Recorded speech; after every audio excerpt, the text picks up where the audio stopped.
The world needs more heroes, those who perform good deeds and expect nothing in return. It's a costly but noble cause.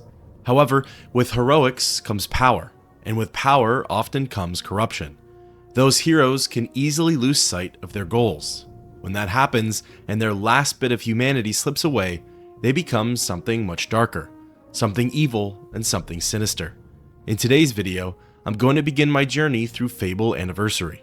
I wanted to play through the main storyline, listen to some of the dialogue, discuss the plot, and share some of my thoughts and opinions on the game. Now, one of the main mechanics in the Fable series is aligning one's morality, a good versus evil playthrough.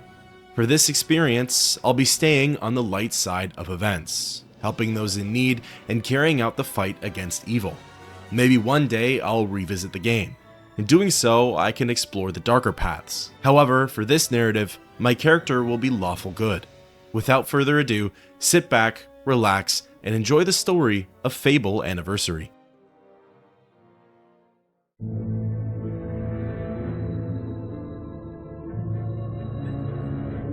Deep in the forest of Albion lay the small town of Oakvale, unchanged by time and untouched by the sword. Here lived a boy and his family, a boy dreaming of greatness, of one day being a hero. Sometimes he imagined himself as a noble knight or a powerful wizard. And other times he dreamt he'd be an evil warrior. But in all his dreams of greatness, he could not possibly imagine the power of the destiny that lay before him.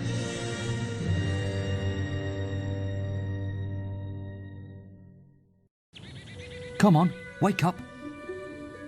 Daydreaming again, were you? Just like your mother, mind always wandering. As the game begins, the player takes control of their character. In this case, mine is a young boy. While we never learn his name, he often goes by Hero, or even Chicken Chaser. Standing before him is his father, Braum. Braum reminds the young boy that today is his sister's birthday. As a token to her, he'd like the boy to buy her a present. Braum insists that for every good deed done around the town of Oakvale, the boy will be rewarded with a single gold coin. It's here that I'm introduced to the map, controls, and specific UI features. Everything feels smooth and runs rather well. Following my dad's instructions, I began to chat with some of the residents of the town. I've lost Rosie. I left her and I can't remember where. The first person I spoke with was a little girl. She lost her teddy bear and asked me to keep an eye out for it. A passive task, but simple enough. I then moved on to the other part of town. Here, I met with a local merchant. Hello, lad. I'm a trader. I wander the world buying and selling wares, especially to fine folk like your good self. He explained to me how he had the best sweets in all of Oakvale. They'd make for an excellent birthday gift. With 3 gold coins as the target, I moved around to find some other tasks. Oh, thank goodness. Listen, lad, could you do me a favour? The watchman wasn't very shy about needing to relieve himself. The deed was simple enough though. All I had to do was stand in between the 2 crates behind him and watch out for anything suspicious. In fact, his exact commands were to just not move. So, accepting the job, I immediately got a taste of what Fable throws the player's way. My cousin says that the barrels in these warehouses might have stuff in them. Little Bobby Hill approached me and tried his best to sabotage my post. He wanted me to smash the crates in order to see what was inside. And you know what? It probably would have been fruitful. Fable likes to present the player with options, a good side and a bad side of things. Usually, those options lead to similar outcomes, but the NPCs and environment will have been impacted in different ways. While destroying the crates is tempting, as the element of curiosity is hard to shake, I stood my ground. Once the timer ran out, the watchman finally returned. Excellent, thanks, lad. You've done me a big favour. The man had promised to tell Braum about my good deed, securing at least 1 gold coin. Continuing my travels around Oakvale, I happened across a new scene. A little boy was being bullied by someone bigger and stronger. Get him off me! Please help! The bully has a habit of picking on kids smaller than him. ones who are defenseless and can't fight back. This deed is what introduces the player to some basic combat mechanics, throwing punches, locking on, and even how to attack non-hostile NPCs. After a few good hits, the older kid seemed to have learned his lesson. I'm sorry, I'll leave him alone. Just please don't hit me again. Not only does this count towards my second good deed, the little boy even handed over Rosie, the misplaced teddy bear. This would be enough to secure my third and final gold coin. So, running along the path to look for the little girl, I ended up running into my sister. Now, while not imperative to the game's story, worth mentioning is that I've never played Fable Anniversary. I've only played Fable 2 and 3. With that being said, my mind was blown with whom my sister ended up being. Hello, little brother. I hope you haven't forgotten what day it is, like you did last year. I'm sorry if I woke you up last night. It was another of those dreams. My sister's name is Teresa, and while her deeds in the later games shouldn't be brought up here, it was really interesting to be a part of her origin story. Teresa tells me about her dream last night, or rather, she tries to. She can't seem to remember the details, but they don't matter that much.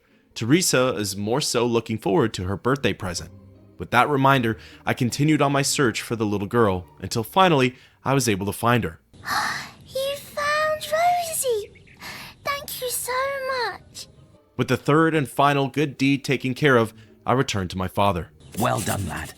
Here's your reward for those good deeds. 3 gold coins in hand, I excitedly rushed along to the merchant.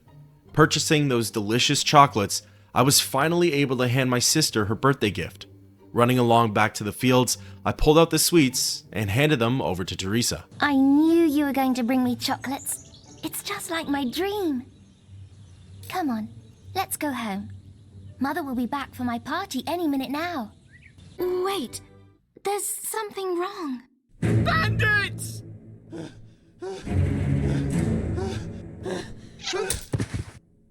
It's really happening. They're here. You've got to hide.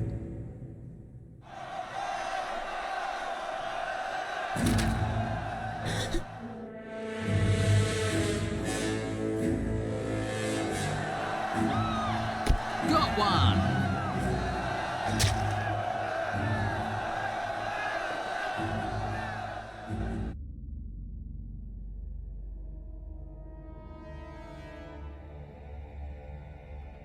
Evil had come to Oakvale. Bandits wielding torches and steel, slaying and burning all in their path.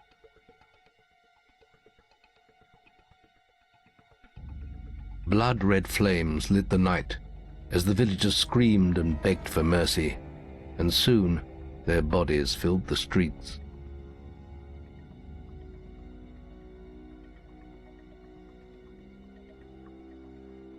Then the raiders reached the last house, where the boy and his family lived. It was them they had slaughtered so many to find. The father fought to protect his kin, but he was no warrior, and fell mortally wounded. The bandits ripped the house apart, but could not find the boy.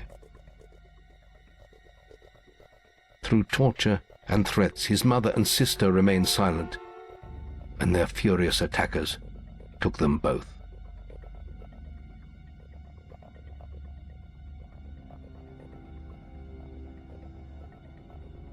From the nearby woods, the boy watched as all he knew was taken away. His whole life was crushed to ashes. He was alone.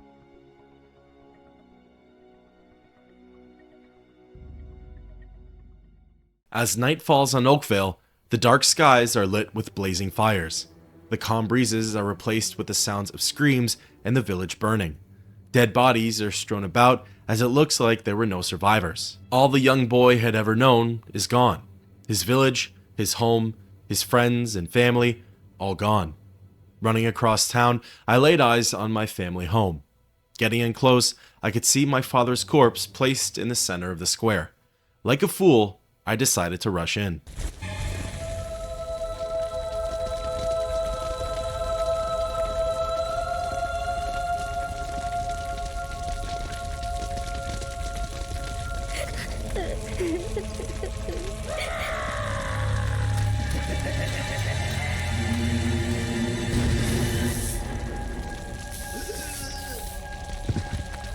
must leave. It's not safe here. They're all dead. You don't want to join them, do you? Then give me your hand.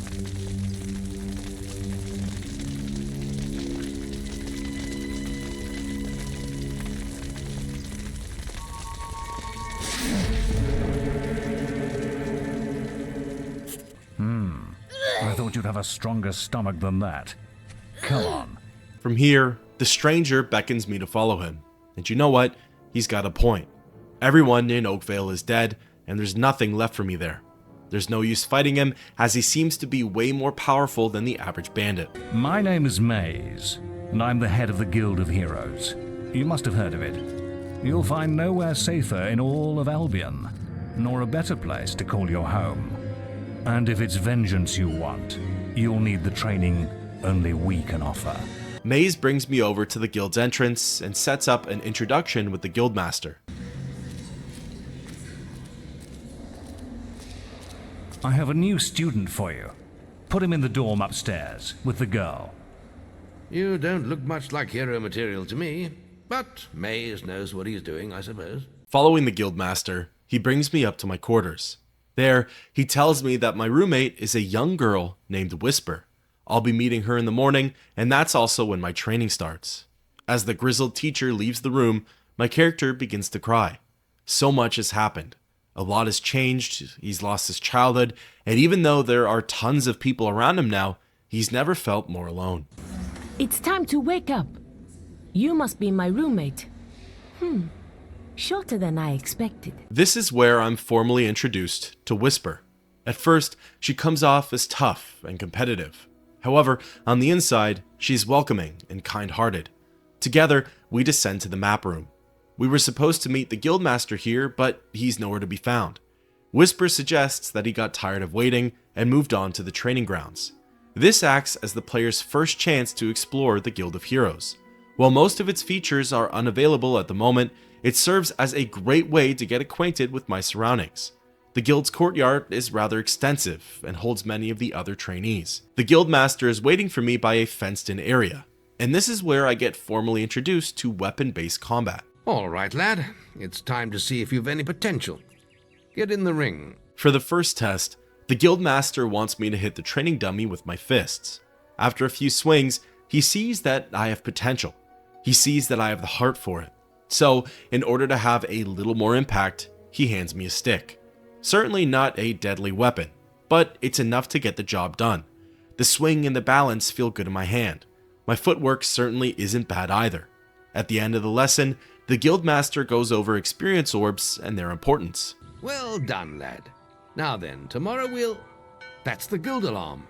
Sounds like there might be something loose in the woods. The guildmaster decides to use this as a teachable lesson.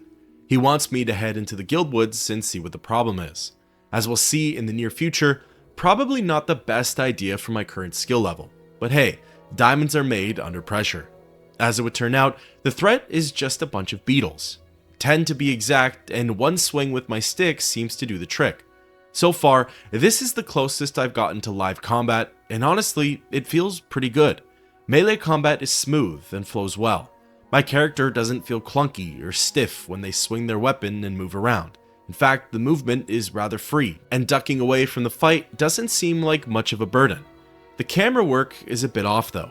At times, it feels like my perspective gets cut off, or that it's not easy to survey what's around me. However, I'm the one who controls the camera and locking on enemies, so it should be an easy fix with some more practice. Once my melee combat test has been completed, I'm free to return to the guildmaster. Good work, lad. Those beetles can be a damn nuisance. From here, Fable Anniversary offers me a choice: to remain youthful for a little while longer, to explore the grounds and let my inner curiosity roam free. Or I can face life's harsh reality, growing up, maturing, training my heart out, putting in the work, and continuing with what lies ahead. The guild was now the boy's life. The memory of the Oakvale flames still scorched his mind, but soon he had no thought other than training, and he became stronger and more agile with every passing year. His days were filled with grueling exercises, the nights with study in the library. Finally, He was ready to become a guild apprentice, just as Maze had foreseen. The real training was about to begin. History has a habit of repeating itself, as yet again, Whisper wakes me up. This time though, as the camera pans out, we see that the young, tragedy-filled boy from Oakvale has turned into a mature young man. Years have gone by, and my character's mind and body have changed shape. A young warrior emerges for his final day of training. Rushing along through the courtyard and over to the rings, I caught up with the guildmaster. You can put that old stick away. We'll begin training with real weapons now. I'm handed an iron longsword and told that today I'll be facing off against Whisper. The first segment of our training is rather simple. The master has me taking a few swings at my roommate. This is in order to get used to the feel of a proper blade. While the lesson comes later in the game, after a few basic attacks, I noticed that I'd have a heavy attack ready for use. This heavy attack is what's able to break through my foe's defenses. Now pay attention. What I'm about to teach you could well save your life one day. This next segment is rather brief. The guildmaster teaches me how to block and dodge an enemy's attack. While basic, it's extremely fundamental to staying alive. As soon as this portion of training comes to an end, the real fun begins. Well done. Now let's see if you can combine attack and defense. An enormous and powerful looking NPC strolls on over to the ring. The guildmaster introduces him as Thunder, Whisper's older brother. Whisper told me you've got a training with some fanboy. The two men banter back and forth about who's stronger, myself or Whisper. The master then decides to pin us up against one another, a nothing held back type of match. Using the lessons that I had just learnt, I'm able to attack Whisper, break through her blocks, and dodge her incoming attacks. It serves as practice for the more formal combat that lies ahead. That's all wrong, Whisper. You need to practice more. Thunder doesn't take his sister's loss too harshly, as he knows she still has a long way to go. He mentions something about fighting in some arena and then walks away from the ring. While Whisper believes that she could have won the fight, the master doesn't want us at each other's throats. With that wrapped up, it's now time to move on to the next portion of the day, ranged training. The GM runs through the mechanics of using a bow, locking onto targets for better accuracy, a longer draw on the string for greater damage, and zooming in and out of a first-person view. After delivering a less than mediocre performance, the guildmaster switches gears and brings me to will training. Here, I'm introduced to will powers, or magic. He goes over my mana bar, how different powers can be acquired, and how to cast spells more effectively. Very good, lad. You have learnt the 3 hero disciplines. Before moving on to the final test, Fable once again offers me the choice of adulthood versus innocence. Pass along to the final test, or play with Whisper in the woods. Trying out the latter this time, I met with my roommate by the gate, and together we set off to find some beetles. However, we ended up finding something greater. Something that reminded me of my past. Something evil. On the other side of the river, we spotted a trio of bandits. It's a good thing that we're no longer kids wielding mere sticks, as we would have been in for a world of trouble. From here, one thing was made clear. There wasn't any childhood innocence left in my character. They've been molded by violence, training, and studies. No matter where I turn, evil and corruption seem to run rampant. Leaving the woods with Whisper, there was only one thing that I wanted to do. Complete my final test and get sent off into the real world. No more playing around and biding my time. I was ready to help those who needed it the most. The boy mastered the skills quickly, but there was always more to learn. For years, the guild was his home, his school, and his life. But as time passed, his thoughts returned always to the world outside, the life he had lost, the family that had been torn from him. At last, only the final day of tests remained. Success would mark the end of his training. He would receive the guild seal and be free to forge his own destiny. He would become a hero. Before you graduate, there is one final test you must complete. Enter the guild woods and go to the log at the top of the hill. The test will be revealed to you there. Good luck. Following the guildmaster's instructions, I was met with a surprise. Maze appeared and started to explain what the final trial was. It's simple. You must defeat me, using all you've learned in your years of training. Now, at first, I thought I was going to duke it out with Maze, an all-out brawl to see who was the stronger hero. Obviously, I knew how that was going to turn out, but instead, his test was rather lackluster and kind of shallow. He just wanted me to use everything I had learned. I swung at him 7 times with my sword, fired off 7 arrows with my bow, and cast 7 bolts of lightning at him. That's enough. Yes, quite impressive for a novice.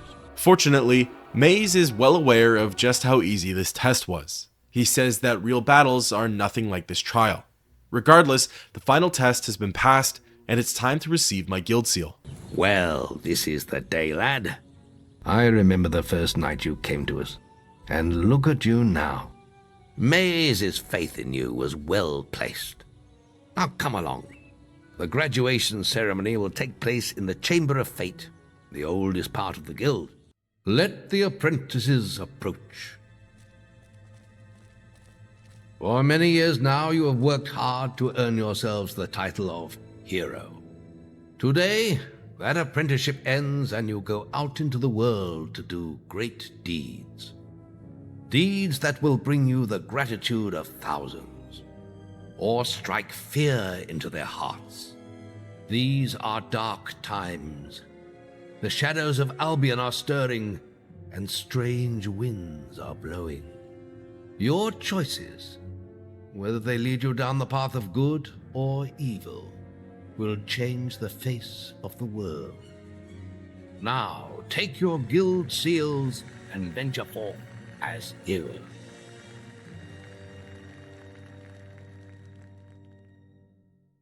As the ceremony ends, the scene cuts away to just myself and the guildmaster. He says that it's time I departed from the guild and became a true hero. However, the guild's doors will always be open to me.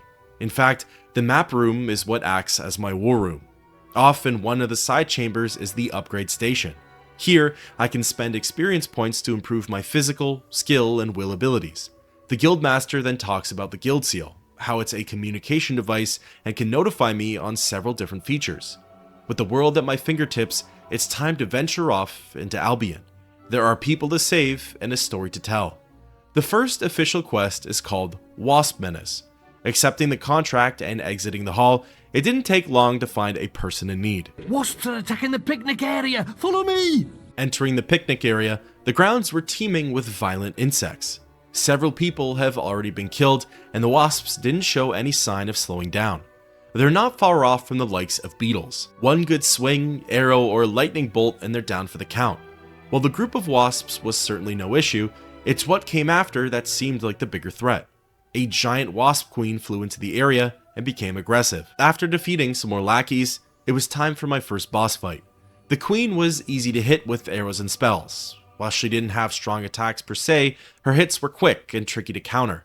Eventually though, after a little bit of time going back and forth, I was able to land the killing blow. The people of Albion loved the show, and honestly, I did too. Afterwards, the guildmaster updated me on some new quest cards. I looted the area and then teleported back to the map room. Here, I was quickly introduced to a new character named Briar Rose. She had an air of arrogance about her and seemed rather competitive. Briar Rose ended up leaving in a hurry. She was off to a place called Knothole Glade. I'm unsure if her and I will ever meet again, but only time will tell. In any case, I purchased my upgrades and then ran along back outside. According to the guildmaster, Maze is looking for me in the town of Bowerstone.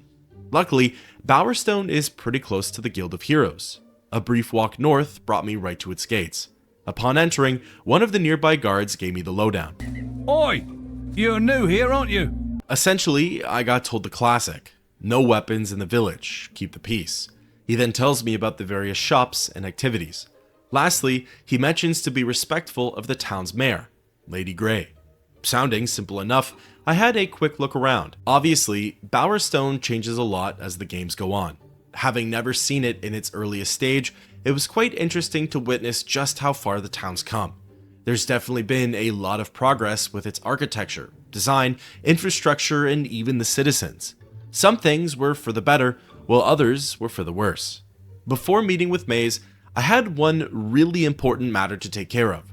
Something that absolutely could not wait, and you know what? It did not disappoint. My hero was now looking fresh and ready for any challenge. Been enjoying all the attention, have you? Yes, I heard about your encounter with the Wasp Queen. Most of Bowerstone is talking about it. But, you shouldn't let that kind of thing go to your head. Anyway, that's not why I called you here.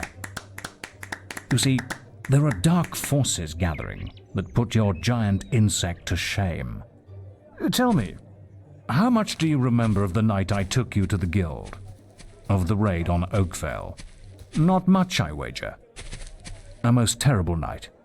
I thought those bandits had killed your whole family, and that you were going to be next.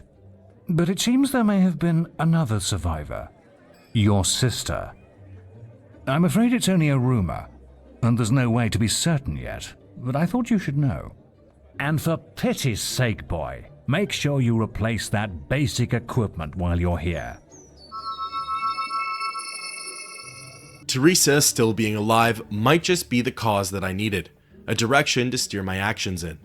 While helping out the people of Albion is what I've trained for, I just couldn't let go of what happened to my family that one tragic night.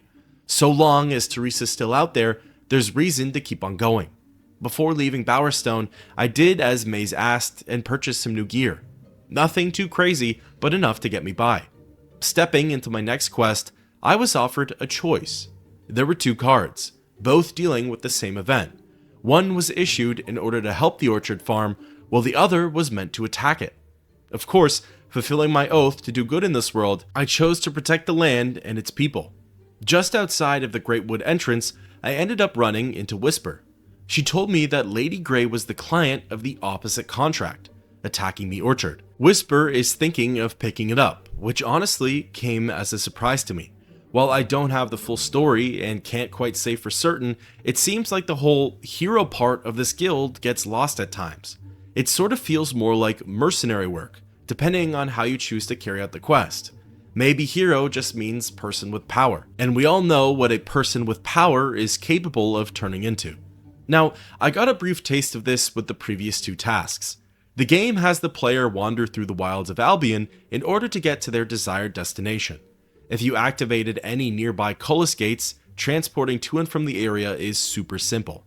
However, if it's your first time traveling there, like how it is for me and the Orchard Farm, it's time to get walking. The roads are usually rampant with enemies. For now, I'm lucky to only be facing off against wasps and bandits, although the latter is certainly not a force to be reckoned with. As the game goes on though, those roadside encounters turn deadlier. In any case, arriving at Orchard Farm, I was received by one of the farmers. Oh, thank Avo you're here. I thought no one would answer our guild request. I've arranged some more security to back you up, but there are so many bandits that they'll tear my farm apart. I wish we'd never found those damn stones. They brought us nothing but trouble. My wife Jenna won't let them anywhere near the house, so we've left them in some crates in the barn. They must be worth a fortune. They say Lady Grey wants them. I've already lost 3 farmhands in these raids. That must be them now. I better go inside and look after my wife. She's terrified. Again, this whole scenario is rather interesting to think about. While Lady Grey may or may not be working with the local bandits, she did put out a contract on those stones. Innocent people are dying because of it, and the Guild of Heroes is actively aiding her. What's neat to think about is that it's not just the player who has the option of a good versus evil pathway. It's all of the other initiates and apprentices too. As we'll soon see, Whisper herself made a choice, and said decision actively goes against my own character's morals. With the help of 2 guards, I'm tasked with fighting off waves of bandits. It's really not a challenging or tricky quest. However, as soon as the 3rd wave's been defeated, Whisper appears and challenges me to a fight. The victor will seemingly complete their task. Well, it's not a fight to the death, it's certainly a personal match, and there's a lot of tension here. This is technically also when the player gets introduced to the previously mentioned Flourish, or Heavy Attack. Whisper is able to effectively block my later attacks, so a Flourish is able to break her guard and get some damage in. Once she's been defeated, the farmers express their gratitude and promise to spread word of my actions. While that's not quite what this journey's about, it's nice to get a little bit of recognition. Teleporting back to the guild hall, I scan the quest cards in search of my next adventure. This upcoming quest, Trader Escort, took place in an area called Darkwood. Being well aware of Fable's bestiary, I could only assume what horrors lurked there. The trek to Darkwood was my furthest one yet. The roads were filled with bandits, each one looking to turn me into their next score. I also came across the Red Beetle, a tougher variant of the ones I had previously faced. They hit harder and take a couple more swings to bring down. Perhaps the most notable thing on this expedition, though, was the bandit outpost. Here, a large group of raiders set up a toll, 400 gold coins to pass through. I guess I'm both heroic and stupid because no way was I getting taken advantage of here. Almost a dozen bandits came out to play, and with most of them grouped up, it was a pretty challenging fight, at least for me. Fortunately, through the power of perseverance and a lot of consumables, I was able to make it past the outpost. Through a little more wandering and into some caves, I finally made it to Darkwood. Thank Avo you're here! I thought we were going to die in this hellish place! We have to get to the Barrow Fields at the other end of Darkwood. You lead the way, we'll be right behind you. The sooner we put this forest behind us, the better. There are unnatural things out there. I actually quite enjoyed this quest. The two traders have their own health bars, and the game highly encourages you to use the follower system, telling them to stop when need be and to follow when the danger's gone. Sometimes the commands didn't always work, or rather, the traders decided to run off when I'd leave them alone. In any case, very quickly into our travels, we came across a third merchant. Standing over him was a hulking beast, something the young hero has likely never seen before. As the trio gets closer, the monster leapt away. However, it's now the third merchant who we have to deal with. Ah, help! Something bit me and left me for dead. Please, let me come with you. We can't let him follow. He's infected. He'll be eating our guts before we know it. We have sworn a trader oath. We have to help him. This isn't a good idea. Not a good idea at all. I can pay well, and there won't be any trouble. To be honest, I don't know if this was a morally based decision or not. I assumed it was, so I let him tag along with us. However, the worried merchant was right. It was definitely not a smart choice to have him in our caravan. Together, the four of us marched through Darkwood. The quest is broken down into various zones. The first is where I met with the three travelers. The second, the marshes, is where I had my first encounter with a Balverine, Albion's version of a werewolf. These beasts are fearsome foes. They feed on human flesh and are up there with the strongest regular enemies in the game. While this one didn't take too long to defeat, the next one certainly would. The rest of the marshes were fairly void of life. The only things to look out for were some exploding fungi.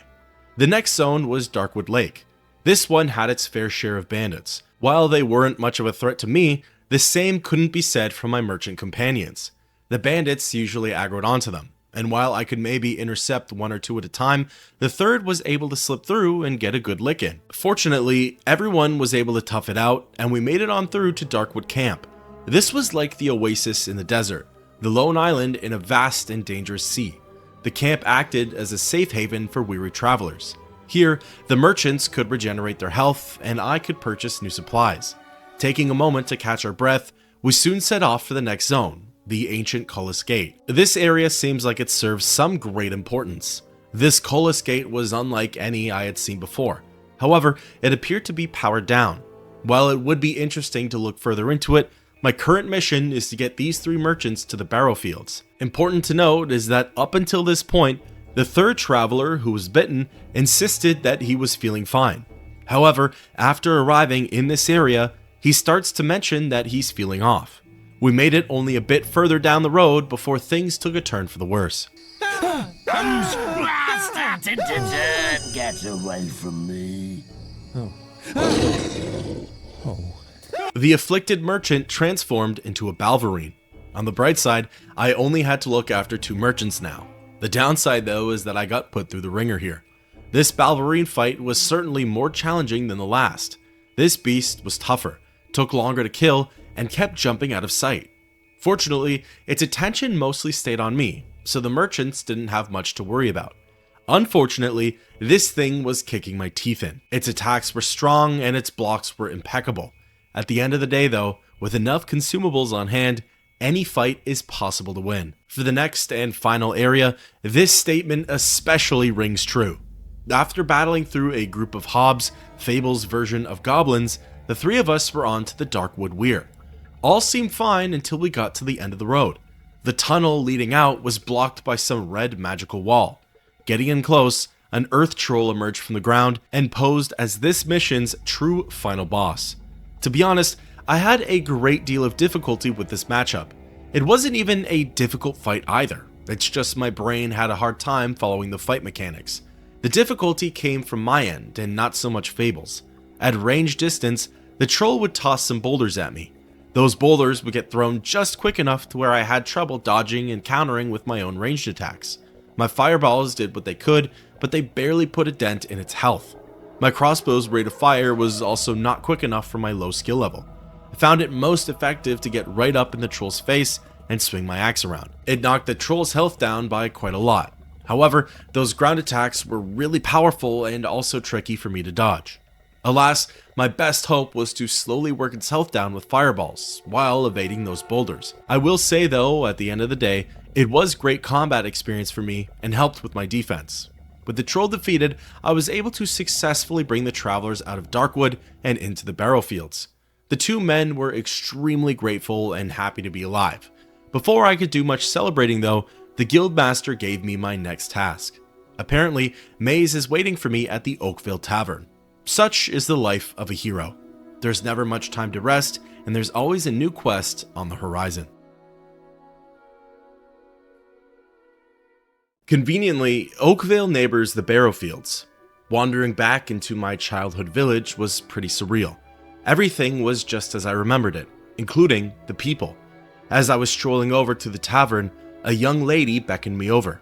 At first, I didn't recognize her, and then she began to jog my memory. This was the little girl who misplaced her stuffed bear. She assumed that my whole family died in the bandit raid. Suffice to say, she was pretty surprised to see me. Speaking with her brought back all of these horrible memories. The fire, the screams, the destruction. Memories my character had suppressed, but of course, nothing stays buried forever. Before chatting with Maze, I had a quick look around Oakvale. Surprisingly, everything is the exact same. The builders must have done a near-perfect job. The shops, the homes, the farmland. However, even though the town looks like it used to, it doesn't feel like it used to. Oakvale's charm and safety are long gone.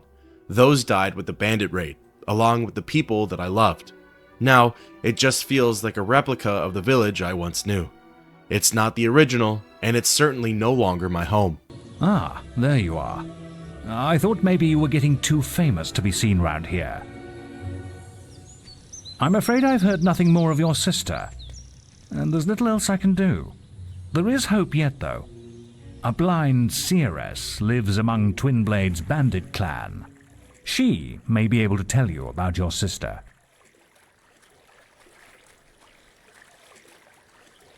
The seeress stands next to the bandit king himself.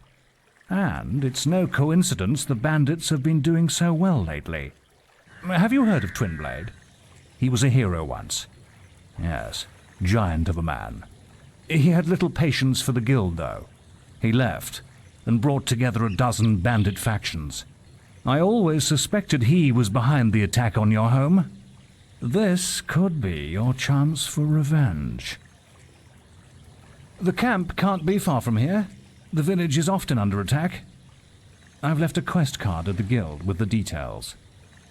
This is a really great opportunity to learn about Teresa's whereabouts. Plus, if Maze is right and Twinblade was the one behind Oakvale's slaughter, I can finally get justice.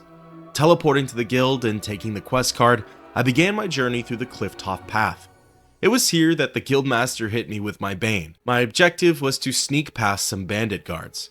I figured that since sneaking was a mechanic in the game, it would eventually become a necessity.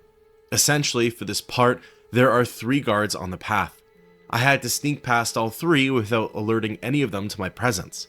As far as I could tell, that meant no fighting.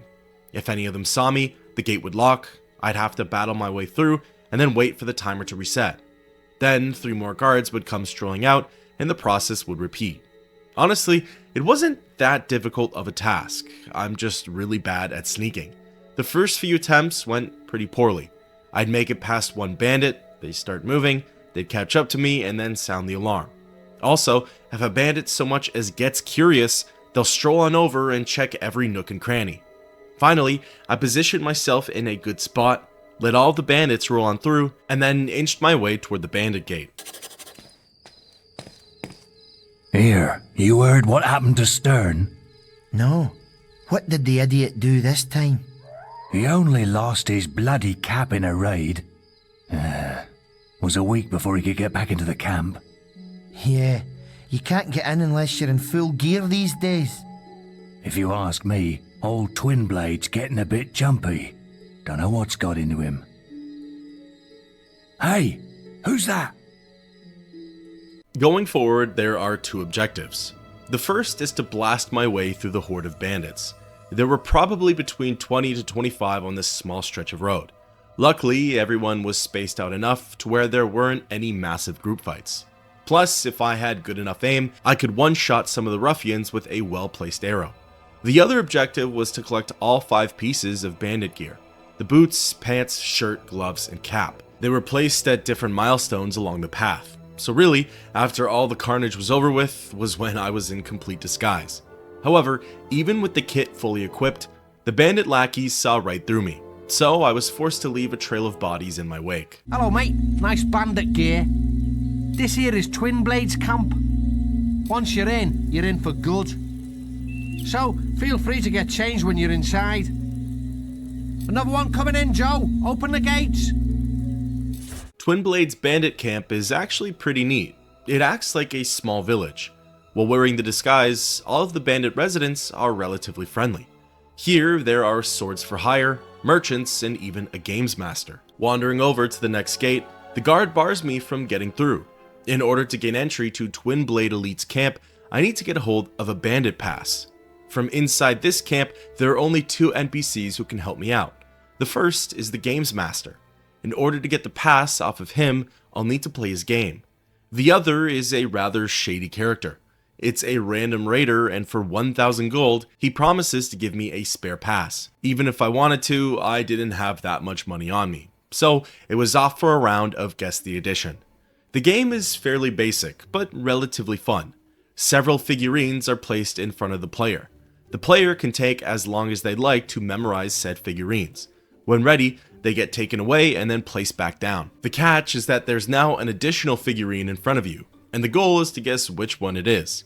There are 5 rounds, and with each passing one, more statuettes get added to the equation. There's also a timer, and in order to get the bandit pass, you need to complete the game in less than 35 seconds. If you guess wrong, you lose. The cherry on top is that in order to play, you have to bet gold. The nice part though is that there isn't a minimum buy-in. I probably did the worst thing by throwing in my life savings, but even 1 coin probably would have sufficed. After winning just 1 game, the games master upheld his end of the bargain and handed me the bandit pass. Presenting it to the guard, I now had access to Twinblade Elite's camp. However, even though I was 1 step closer to the Cirrus, I still had a few more hurdles to jump through. The boss told me to look after this area. He's having a party. And that includes not letting anyone through this door, apart from the hostages providing the entertainment. And that's what I'm gonna do. Got it? Now, I often see comments that discuss the state of handholding in modern video games. Honestly, I have to say that Fable Anniversary offers one of the best combinations of both challenging and coddling. I find that I'm never lost nor unsure what to do, but I'm always thinking and questioning my next move. There are arrows showing you what area to go to, and icons are marked on the minimap. Yet, there's still a great deal of problem solving. To me, it creates the perfect balance and makes for an incredibly fun experience. In one of the Elite's camp's nooks, there was a cage with 2 women inside. These were the hostages the doorman spoke of, and they begged and pleaded with me to let them out. The only thing though is that the patrolling guard had the key. At the moment, I was unsure if an attack on one of them was going to bring on an attack from all of them. So I tried to find some other way in. Similar to the previous area, this puzzle had 2 solutions. One involved spending some hard-earned gold, while the other was free yet somewhat skill-based. Again, 2,000 gold was money that I didn't have at the time, so an all-out brawl was apparently my only way through. Luckily, it never got to that point. I targeted the guard, defeated him in combat, and readied myself for more attackers. They never ended up coming though, and I was free to rescue the 2 hostages. Oh, help us! Funnily enough, their grand escape plan was to just book it out of the campsite. From the look of the cutscene, I genuinely don't think they made it very far, but hey, that's my good deed for the day. With the way finally clear, I slip through the gates and enter Twinblade's tent. I've been waiting for you. Stand back, lads! Twinblade wants a word with this little hero!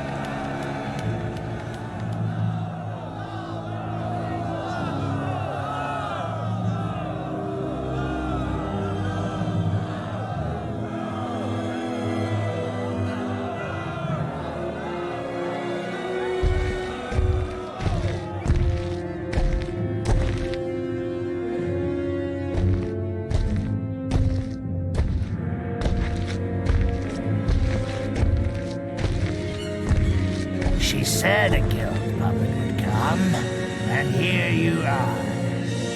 My blades have been dying to meet you. They haven't been fed for days. You don't look like much of a meal, though. Draw your blade, guild puppet. Let's see what you're made of.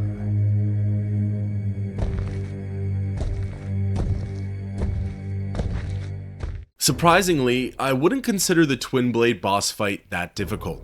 It certainly had some interesting mechanics though. For the most part, Twinblade could only be hit when his back was turned. He had one move where he'd thrust his blades into the ground. This left him extra vulnerable, and those were the moments that I used to my advantage. His attacks were slow and fairly predictable. However, on the off times when he managed to tag me, my health would drop in chunks. If anything, the most challenging part was staying away from the surrounding bandits. If I rolled away from Twinblade and got too close to his ruffians, they would take a cheap swing at me. In the end though, the fight was over relatively quickly, and it was time to close things out.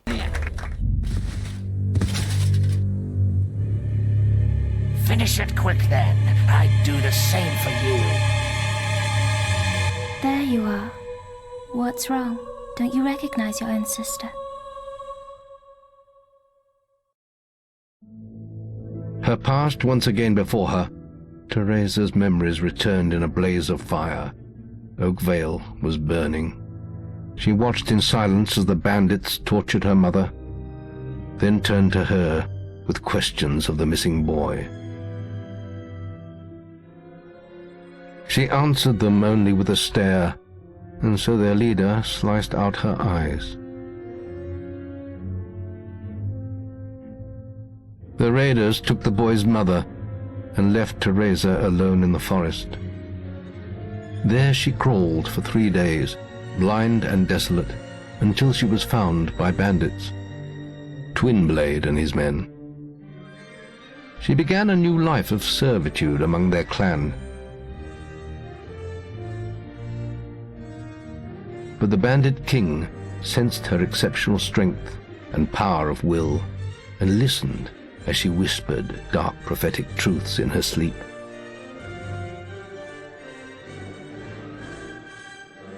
Those who could never accept this small, blind girl standing by their master's side did not last long. When they attacked, she killed them without mercy and without emotion.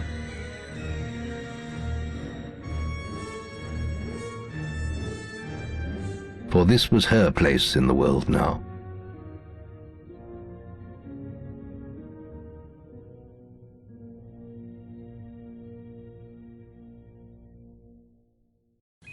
I've seen so many things. So much killing, so much dying. I've seen you, little brother, in a ring of sand and blood, an arena full of secrets. And I've seen the choice you'll have to make one day, between the darkness and the light. Teresa! I'm sorry, Twinblade. Your path is alone now. All our paths are. But before I leave, brother, I have a present for you. For all the birthdays I've missed. A power that runs in our family.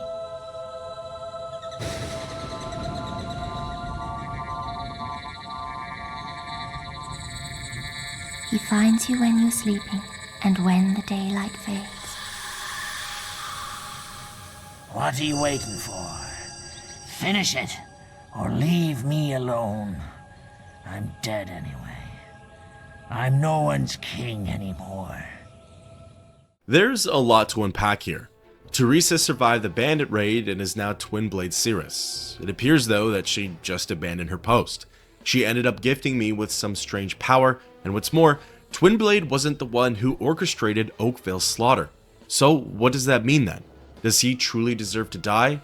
Is this the justice that I've been looking for? In an act of mercy versus anger, I chose to walk out of the bandit camp and never look back. Well, not before looting the tent, of course.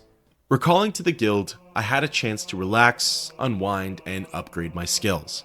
When ready, I sought out Maze in the guild's southern wing. So, you really found your sister? I'd never have imagined her living among bandits. You've really come a long way these last few years, haven't you? People are starting to ask when they'll see you in the arena, out in Witchwood. But before you go wandering again, I've left a quest card of my own. A favor, if you will. An old friend of mine has gone missing. Calls himself the Archaeologist. He may have stumbled onto something big, perhaps big enough to put his life in danger. There's a rumor that he may be hiding somewhere in Witchwood. That is, if he isn't dead already. You can use a Cullis gate to get there. I only hope it isn't too late. It seems like, for now, my quest to reunite with my sister and get vengeance for my family has to go on the back burner. Traveling to Witchwood, I began my journey through its dark forests and swampy walkways. Shortly into the trek, my path forward was blocked by a rock troll. Luckily, for my sake, I had this strategy down pat. As it would turn out, I didn't even really need to roll away from its boulders. A well-timed strafe did the trick, and this allowed me to fire off more arrows. Eventually though, curiosity and impatience got the better of me. Getting up in its face, I learned the best way to let off my melee attacks. Interestingly, the rock troll's ground pound move was easier to predict than the earth troll's, so rolling out, running in, swinging my sword around, and repeating the process, the fight was quickly over and done with. The troll ended up dropping some precious gems as its loot, and little did I know, down the line, these would be incredibly valuable. The next area, Witchwood Stones, is where I stumbled across my first demon door. I only open to those who know my name. If you know it, find and hit the magic stones to spell it out. Only one person knows my name, but I doubt you'll find him even at the Temple of Balverine. Further down the trail, I ended up in front of those aforementioned stones. Doing some trial runs, there were only 4 letters to work with. They were T-H-I-S, trying a couple of different combinations, including my favorite one, S-H-I-T. I ended up having poor luck. There weren't that many combinations to work with, so I was bound to close in on it eventually. However, after surviving a couple of Balverine attacks, I decided to look for the one guy who knew the door's name. Traveling into the next area, I stumbled across the Temple of Avo. Here, I donated a couple of coins to the cause and tried my luck with a legendary sword. According to the locals, this blade belonged to someone named Hugh. Hugh was a powerful knight, and the sword vanquished many foes. With his dying breath, Hugh lodged the weapon into the rocks. Legend has it that only a strong warrior can remove the blade and wield it like Hugh once did. I tried to claim the sword, but it was to no avail. I'll come back for it one day, but for now, I wanted to locate the Archaeologist. Eventually, I found the one NPC in all of Albion that somehow knew the demon door's name. After trading away the ruby I had just acquired, he informed me that the door's name was Hits. H-I-T-S. Hits. So you worked out my name. Big deal. In you go.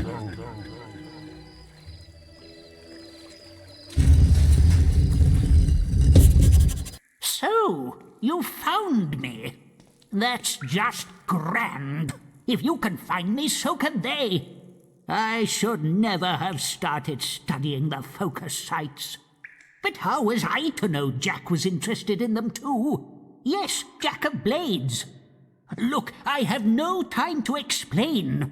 You can read my journal if you want. I don't want it anymore. Now, if you'll excuse me, I'll be off. It's not safe for me here anymore, thanks to you.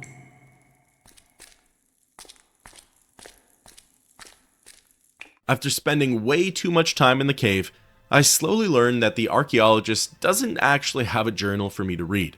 I scavenged the place from top to bottom, but really there wasn't much here. The most I learned is that the Archaeologist and someone called Jack of Blades are looking for focus sites, whatever those are. In any case, from Witchwood, I recalled back to the guild and looked over some quest cards. The next mission was called White Balverine. Shockingly, the description said that I needed to defend the people of Knothold Glade from, you guessed it, a White Balverine. Luckily, Knothold Glade was just past Witchwood, so traveling there was a breeze. Well, sort of. There were some hiccups in the road. Bandits started roaming the earlier pathways. They really weren't much of a problem, but I did end up getting duped. Please come and help my wife. She's trapped by a Balverine. Quick! She's just down here. Follow me. They make me do it. Of course, this led to an all-out brawl with 6 ruffians. Again, nothing too tricky, just very time-consuming. Fortunately, the local guards made their way over to help me out, and together we got rid of the Witchwood rabble. What's more, I ended up coming across the guy who initially duped me. He claims it was blackmail, which it probably was, but he gave me a peace offering to help set aside our differences. From the Temple of Avo, I cut across to Witchwood Lake, and then went over to Knothold Glade. Upon entering the area, I heard this ear-deafening horn and received my quest info. In the distance, I could see the Glade's walls. The gates looked shut, and there appeared to be some kind of commotion. As I got closer, I noticed all of the Balverines. I soon learnt that each horn blast meant a new monster had entered the area. Coming to the villagers' aid, I defeated as many Balverines as I could. Soon, the coast seemed clear. Right,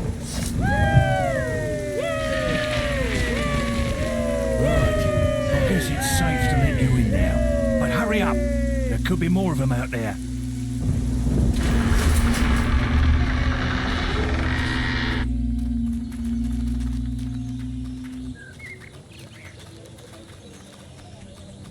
Bloody Balverines. In all my years as chief, I've never seen anything like it. We might have had a chance, but these damn things follow a white Balverine. It comes into our village and kills whoever it wants. I can hear something now. It must be attacking the warehouses at the bottom of that hill. Immediately, I'm thrown into the White Balverine fight. This abomination is bigger, faster, and stronger than its counterparts. For now, my only objective is to hit it 10 times. It's a simple enough task, but I quickly learnt that it'll take much more than that to defeat the beast. That thing's skin is too tough, even for you. We had a great hunter in Knothold Glade once. He died fighting the last White Balverine. His wife still lives in one of the houses up at the top of the hill. If anyone knows how to hurt that bloody thing, it'll be her. After a couple more run-ins with the monster, I soon got the information I had been looking for. The damn thing was just waiting for you. How could it know where we were going? He was here again, wasn't he? I didn't want to hurt him, but this time, he's gone too far. What the blazes are you talking about? The White Balverine. It's my husband. Or it was, once. He was bitten by the Balverine he killed. And slowly, he turned into the creature he hunted for so long. For a while he could control himself. But anything that was left of my husband is dead now. That's the town horn. It must be attacking again. My husband used silver weapons to hunt the last White Balverine. Please take this. End his pain. From here, the Widow gifts me a silver augmentation. A couple of missions ago, the game had given me a crash course on how these things worked. Essentially, augmentations are like enchantments for your gear. They can only be used once, and each gear piece has a set number of slots. For my obsidian cleaver, I'm able to throw on both the silver augmentation and a fire-based one I had just picked up. Meeting the white Balverine in combat, I gave it 5 good slashes. This caused it to flee, which was a good sign, and that's when the chief asked me to go after it. After I've taken care of the beast, the town can finally get some rest. Rushing into Witchwood Lake, I spotted the abomination out by the path. Getting in close, it aggroed onto me, and the real fight had begun. A few good licks from my end, and I was already onto a cutscene. The white Balverine, being the alpha of its pack, called for reinforcements. With every chunk of health that this thing lost, it would call on more and more Balverines to join the fight. By the end of it, I was in a 5v1 match. To be honest, I was a little nervous. I was unsure how many health pots I had and didn't want to get overwhelmed. The white Balverine ended up falling quickly, which was nice and all, but now I had to deal with the remaining 4. They tackled, clawed, and bashed my character over and over again. I was tempted to just run back to the glade, but couldn't miss out on all that sweet XP. Finally, after a great deal of back and forth, I emerged victorious, collected my orbs, and brought some pelt back to the chief. So, you're back, and in one piece. We heard the howling and feared the worst, but it looks like you triumphed over the beast. A hero of your stature deserves the glory of fighting in the arena. Your nomination should be waiting for you when you return to the guild. Oh, and speaking of the guild, they sent this letter for you from your sister. Taking a peek at it, Teresa makes mention of sending me a book. Said book talks about the Old Kingdom and a bloodline of heroes. She's convinced that through our mother, we're a part of that powerful bloodline. She also talks about a sword and how we're likely connected to it. I can't help but wonder if it's the sword I just tried to pull out of a stone. The next piece of text that I'm handed is the book in question. Titled The Bloodline, it's somewhat lengthy, but reads, "Though the Old Kingdom vanished centuries ago, pieces of it remain scattered throughout Albion. The guild, in its magnificent glory, ruined architectural corpses, dark and unholy secrets throbbing beneath the earth. But more survives than stone and magic, for there's still among us the living legacy of the kingdom itself. A lineage that is concerned with all that made the kingdom great and somehow ended up destroying it. Whether they are the descendants of Archon himself, or of the makers of the sword, or perhaps of those who managed to extinguish its power, it is not known. Though generations separate them from days of the fall, there walk today survivors of this bloodline, and an ancient power courses through their veins. They may live as heroes, or they may hide among the masses, but their link to the sword wielded by Archon himself, the Sword of Eons, is confirmed in all documents I have unearthed. If I can find the living descendants of this bloodline, I may be able to uncover what happened to the sword, and perhaps the days of the Old Kingdom can be restored. There is one to whom all the signs direct me. Though she lives a quiet life now, she has done much to mark her as the one. And now, the bloodline continues through her children, a son and a daughter, and the power that lives in her will be passed on to them one day. Obviously, the story has been veering in this direction, but it seems as though Teresa and I are more important than we think. We may have an important place in Albion's lore when it comes to resurrecting the Old Kingdom. With my adventure in Knothole Glade wrapped up, I teleported back to the guild hall. Here, I combed through the quest cards and got quite excited. My next story-based quest is the arena. Every arena in every fantasy game works the same way. Battle through waves of enemies, fighting for glory and money. At the moment, I was broke and looking for some action, so it couldn't have come at a better time. This mission took me back to Knothole Glade. From the village, I traversed across the lake, battled a few Balverines, and made way to the arena entrance. This place looked massive and glorious, yet slightly unnerving. I could hear the crowds roaring from the other side, indicating that someone or something was getting slaughtered. You coming to spectate or participate? Participate, eh? Well, you'll need a nomination from the guild, just like everyone else. You've already got one. My apologies. You can go in any time you like. Welcome to the Hall of Heroes. If you follow me, I'll take you to the arena preparation area. I tell you, the history of this place is wasted on the public. The arena's first heroes, our land's heritage. But do people care? Nah. People don't want history, they want the heroes of today. Still, I suppose every era needs its own heroes. Quite profound, that. You can quote me if you like.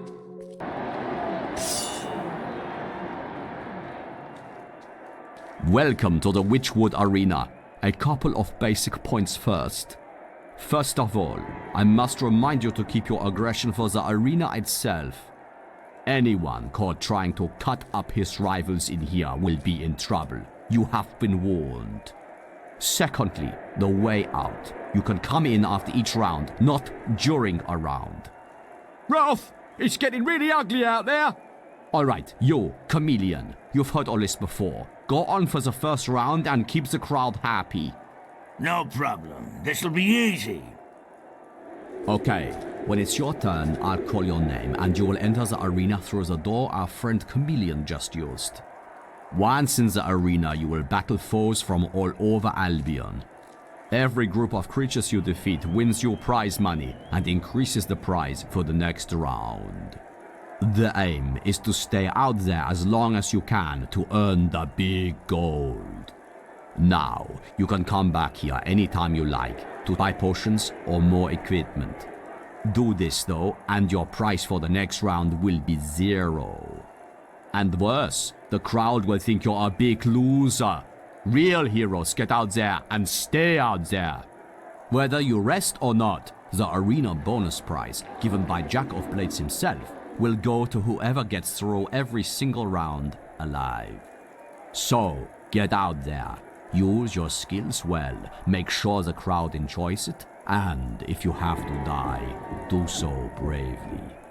The rest of you, wait your turn. There it is, yet another mention of this Jack of Blades. It seems like he's the one who's overseeing this whole event. Getting a look through the back rooms, there appears to be a small operation. A vendor selling some supplies, a games master, no doubt fleecing Albion's finest, as well as some practice dummies to take a few swings at. After a couple of moments, one of the guards approaches Roth. He informs the coordinator that Chameleon, the man who just stepped into the arena, is already dead. So, that makes it my turn to go out and put on a good show.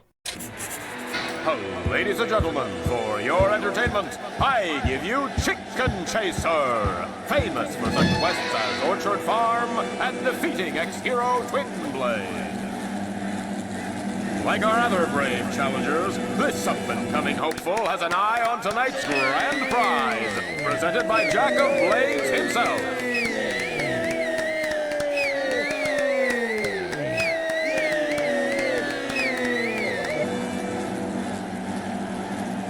And we're on to the first round. An old arena favorite. It's the Wasp Horde. From here, I was in for a very long ride. I guess the old saying rings true, be careful what you wish for. There were 9 rounds of fights to go through, and each round consisted of multiple matches, sometimes reaching upwards of 4. I'll do my best to sum up each round, sharing the cliff notes on what was easy and what was hard. Round 1 was super simple. I fought through several waves of wasps. After a swing or two with my blade, they were down for the count.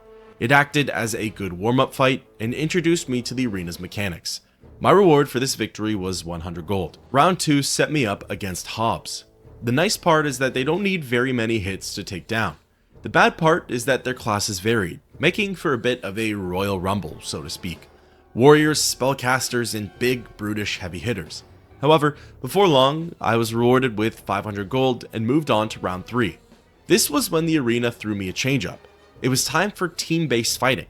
Lo and behold, wouldn't you believe it, my partner was none other than Whisper. She didn't have much to say to me, but that was alright, there wasn't much time for talking anyways. Round 3 had us facing off against waves of Balverines. Honestly, I don't have much good to say here. The fight was pretty grueling. It started out with regular beasts, which was fine, and then the white Balverines were brought out. At first, it was just one, and it was grouped up with a handful of smaller Balverines. And then, for the final match, 2 white ones were brought out along with the rest of their pack. One gimmick that really helped me get through the arena was all of the traps. In each corner of the pit, there was some sort of mechanical trap that would periodically go off. They consisted of spinning blades, which really helped to corral my opponents, as well as spike pits. The spikes were less frequent. However, when they went off, that was for sure a confirmed kill. The reward for this victory was 1,000 gold, and now it was on to round 4. For this one, Whisper and I faced off against waves of undead, and honestly, I'd put them as easier opponents than the Balverines. They move a lot slower, attack a lot slower, and have way less health. However, as the rounds went on, these bigger, tankier enemies would show up, and they were a little trickier to handle. They blocked well, and when one of their hits landed, my health would come crashing down. The final round had us facing off against all tanks. I haven't touched on it yet, but Whisper makes for a mediocre partner. She's able to distract a couple of the opponents, which goes a long way. She can't die in these matches, so I don't have to worry about her safety. However, she struggles to bring down our foes. In a wave of 7 enemies, I'll have defeated 5, while the most she could take down is 2. Whisper has this weird exploding projectile attack. It works well at controlling a crowd, but it also affects my character. I get sent flying back, and while I can't confirm this, I believe I take a little bit of damage in the process. In any case, once the undead were defeated, I received 2,000 gold as my reward. Round 5 had us taking on members of the Black Hand gang. They were essentially just glorified bandits. However, that's not meant to discredit their toughness. They did a number on us. The first few waves had us battling against their easier foes, which was fine. It went smoothly and the matches didn't last very long. It was the latter matches though that had me sweating. Ruffians wielding crossbows were flinging bolts across the pits. While they worked on us from afar, the stronger and bolder bandits would rush in and slash away. Soon the assassins started to spawn in and the dynamic changed. Whisper and I would get swarmed. Attempting to attack one side of the group meant that I was exposed and left open to the other. Blocking would temporarily protect me, but I didn't have the time or patience to watch Whisper deal with them. After quite a few health pots and a bunch of spamming, we finally got back into our rhythm. Utilizing the arena's traps, I was able to split up the group, weaken my attackers, and close out the fight. At this point, Whisper and I were on a roll, and we were rewarded with 3,000 gold.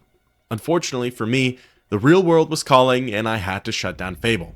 This meant that my gold multiplier had reset, so instead of making 4,000 gold on our next victory, we were brought back down to a mere 100. What can you do though? Sometimes that's life. While here, I was able to take the time to buy some health pots. So at this point, it felt like the path ahead of me was pretty clear. Stepping back into the pit, the next round was quite interesting. It was only one match, and it was against 2 Earth Trolls, Ingrid and Bertha, as the announcer addressed them. Fortunately, I still had Whisper on my side, so honestly, the fight was pretty smooth. Personally, I feel as though it was an easier time than the Bandit and Balverine round. The trolls spawned in at opposite ends from one another. At first, I couldn't quite figure out how to handle them. Ranged attacks weren't really working as they staggered their boulder toss moves. So, getting up close and personal with one of them, the other soon latched on to Whisper. It took me a bit to find the rhythm, but as soon as I did, Ingrid, or Bertha, I'm not quite sure which one, was vanquished. Flipping my attention to Whisper's mark, I switched to ranged, letting off a flurry of arrows, until finally, the second troll was down. On comes the 8th round. 2 rock trolls, Stanoth and Groin. I tried to employ the same tactics for this fight, and they ended up working pretty well. It took me even longer to grab the attention of a single troll, and those boulders were even trickier to dodge, but eventually I caught my stride. Their health bars drained slower than the Earth Trolls, and when their melee attacks hit, they hit hard. But soon, Stanoth, or was it Groin, fell, and then the other followed suit. Whisper and I were now on to the final round.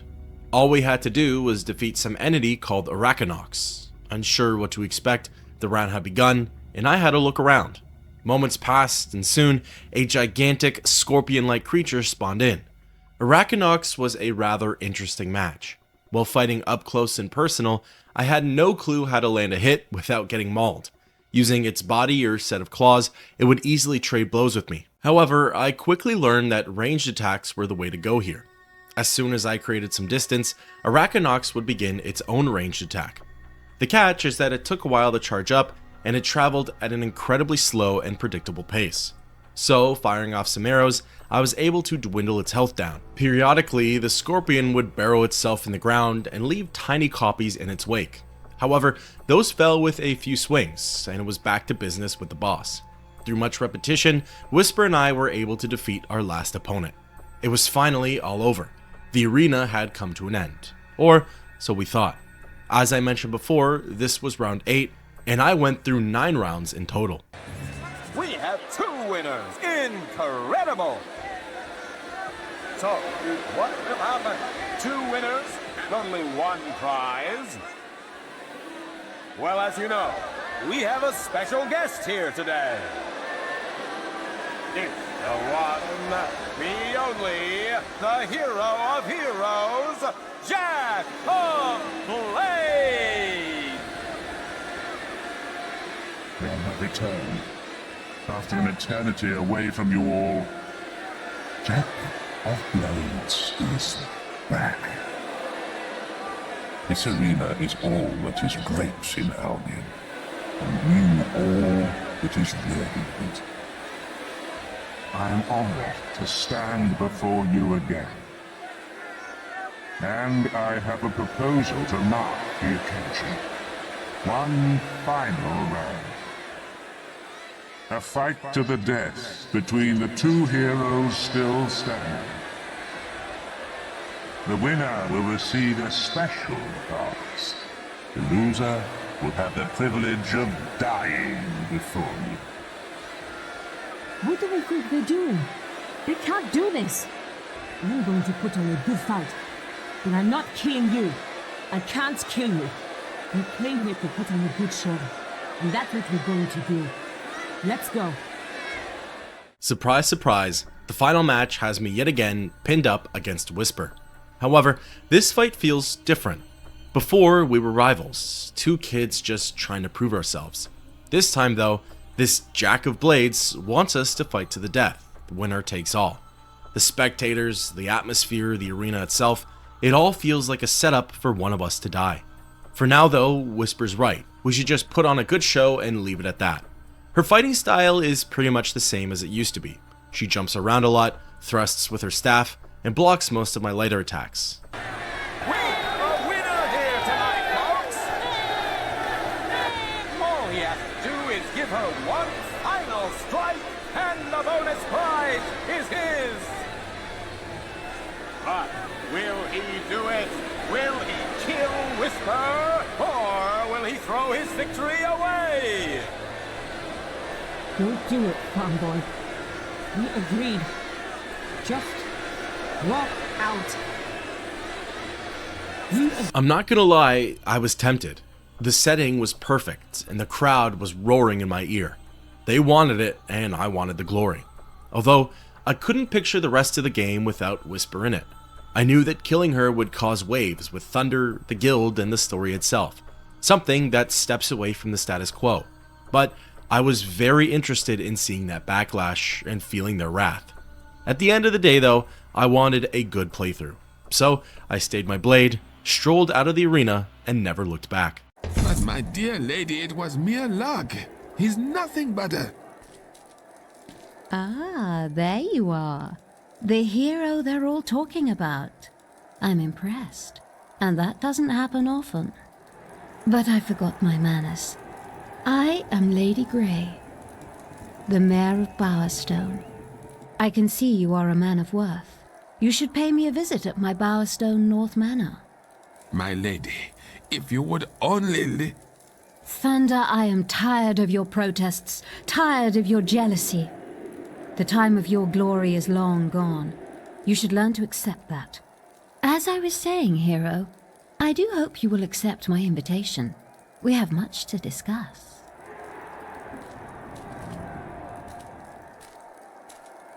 This is not over. Your blood spills just like any other, and yours will spill soon. That was unbelievable. I haven't seen anything like it for a long time. I'll guide you back through the Hall of Heroes. You truly deserve to stand amongst them. I must say, you remind me of someone who fought here many years ago. Memory's not what it used to be, but I think her name was Scarlet Robe. That's right. Ever heard of her? Probably not. It was all before your time. But if you look on your right, you'll see her statue. She was the first female hero to become arena champion.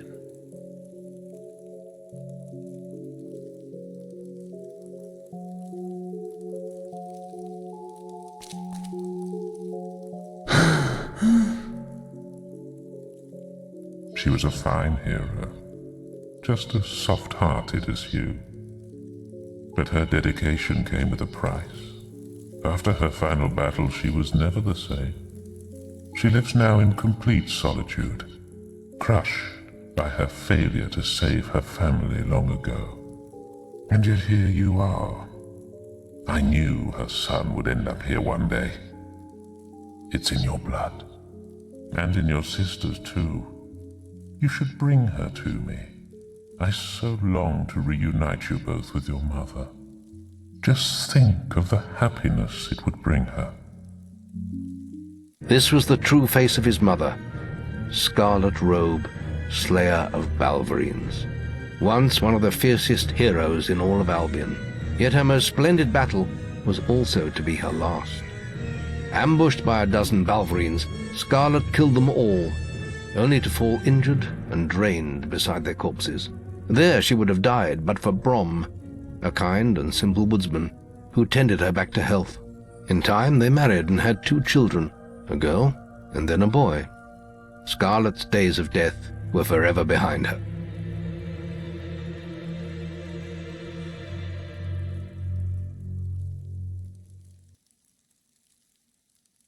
Whatever you decide, you've earned the Champion Seal. People everywhere will recognize you as the winner of the arena, and it will grant you access to Bowerston North. Don't lose it. It is rather valuable.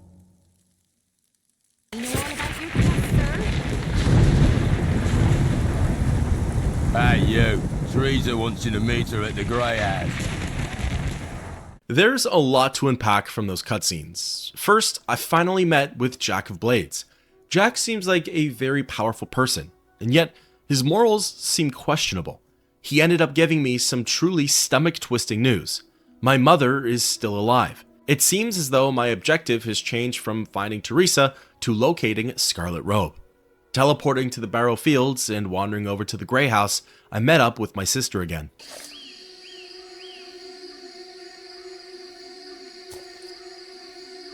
So, you finally met Jack of Blades. I met him long ago, of course, when he burned down our home and cut out my eyes. But he wasn't lying when he said he knew where Mother was. He's kept her in Bargate prison ever since the night of the raid. I haven't been able to get inside, but the Archaeologist knows of an ancient secret passage. You've met him already, haven't you? Jack's creatures are still after him, just like they're after me.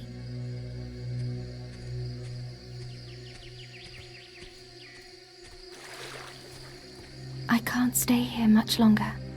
I've left the details in a quest card at the guild. You have to get Mother out. She's the only one who knows how to reach the sword. You did read the book I sent, didn't you? The sword is everything, and it could turn the world to nothing. Oh, and Mother has a gift for you too. More power than you can imagine. Well, there you have it. It wasn't Twinblade or some random bandit group that attacked Oakvale. It was Jack of Blades who was behind the town slaughter. The man who killed my father and tortured my mother and sister was right beside me in the arena. Perhaps I could have taken him right then and there. I would have ended the suffering of so many. Or maybe I would have ended up like Brom, and my journey through this world would have been cut short. Everything happens for a reason, and timing is everything. Teleporting back to the guild, I looked through the quest cards. Teresa already told me what my next mission was: rescuing the Archaeologist from Bowerstone Prison. Traveling over to the city, I approached the gatekeeper. Because of my victory in the arena, I was allowed passage into Bowerstone North. On the other side, another guardsman gave me the lowdown. It was the same spiel from before, about how I should mind my manners and keep the peace. He also mentioned something about a locked up lunatic and that Lady Grey wanted to see me. Unless they're part of the main story though, I don't have time for them. Skipping over the city's northern neighborhood and running straight for its jail, I was quickly caught up to speed on the current problem. There were too many of them. We never stood a chance. They grabbed the Archaeologist and took him up the hill there. I don't know what they're planning to do with him, but I bet it ain't gonna be pretty.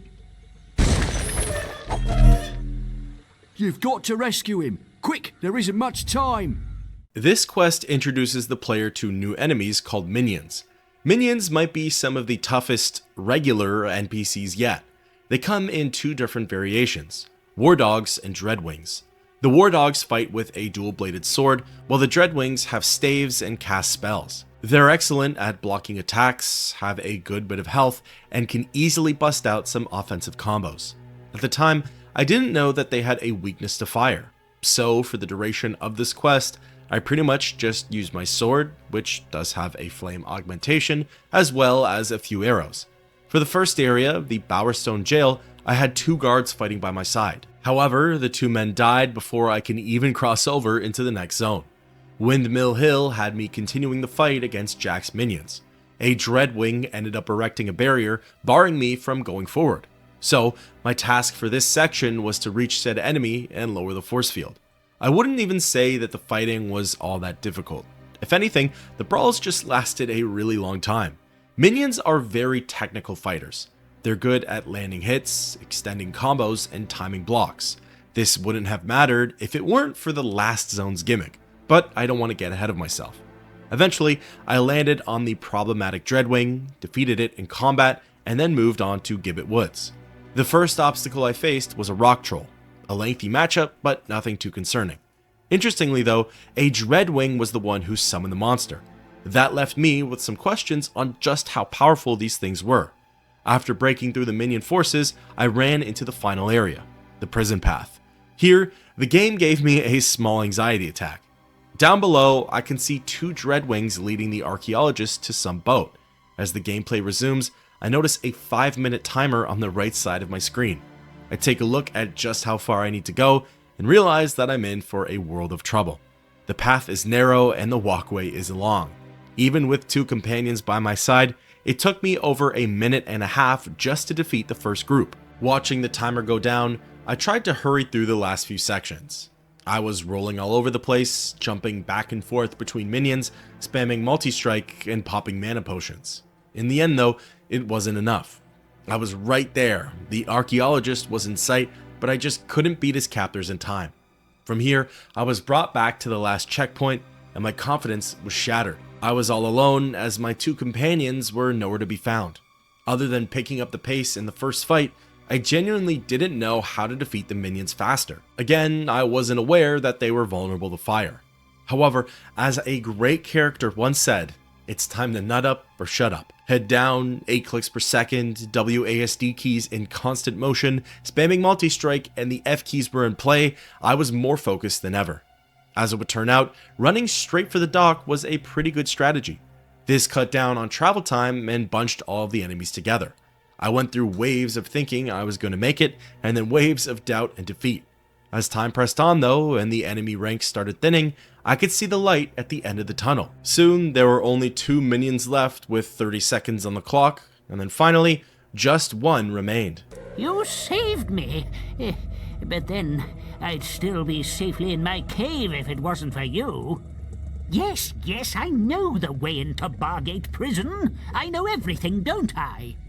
That's why I'm as good as dead if they find me again. Anyway, there's an ancient route into the prison through the Litchfield graveyard.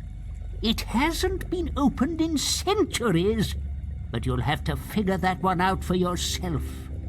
I'm not sticking around here. I still know a few good hiding places. With that shared bit of knowledge, I'm now 1 step closer to saving my mother, Scarlet Robe, and confronting my father's killer, Jack of Blades. After acquiring some upgrades, I quickly traveled to Oakvale. While looking for some consumables, I ended up running into Whisper. Speaking with her, she told me that she was leaving the guild. She couldn't live up to her brother's expectations and wants to go down a different path in life. As we say our farewells, I think to myself, this is probably Lionhead's way of writing her out of the story. After sparing Whisper in the arena, her character becomes purposeless. Half the crowd probably chose to execute her, while the other half gets to say a proper goodbye. One's an early end to a hero's story, while the other is simply an early retirement. Now it was back to the task at hand. Crossing through Gibbet Woods, I battled against various forms of undead. No doubt a foreshadow of things to come. After a quick walk through Headsman's Hill, I found myself in Litchfield. This officially began the quest, the Graveyard Path. Running over to the nearby gate, I saw that it was locked. Some of the NPCs mentioned that the Gravekeeper might be able to let me through. Heading over to his hut, I overheard a conversation between him and some shady fellow. You have a whole set? That must be worth a bleeding fortune. Yeah, I smashed open the crypt and it was all just lying there. You'd better hide it to make sure no one else steals it. Don't worry, I've got it stashed all over the yard. No one's going to find it. Not even them undead what's wandering around. Only thing I didn't manage to hide before they turned up was the helmet. It'll be all right here for now, and I'm keeping them gates locked till I can sell the lot. Shh! What was that? Someone's out there. I better go. Yes. Get out of my house, you bloody peasant. All right, I'm leaving. I just needed somewhere to sleep. Oh, hello. Guild business, is it, eh? You want to go through them old kingdom gates? I tell you, they ain't been opened for generations. They say that only Nostro the gatekeeper could open them. But old Nostro died a couple of 100 years ago, and now the secret's buried with him in his crypt. I suppose you'll be wanting access to the graveyard. Well, let's go.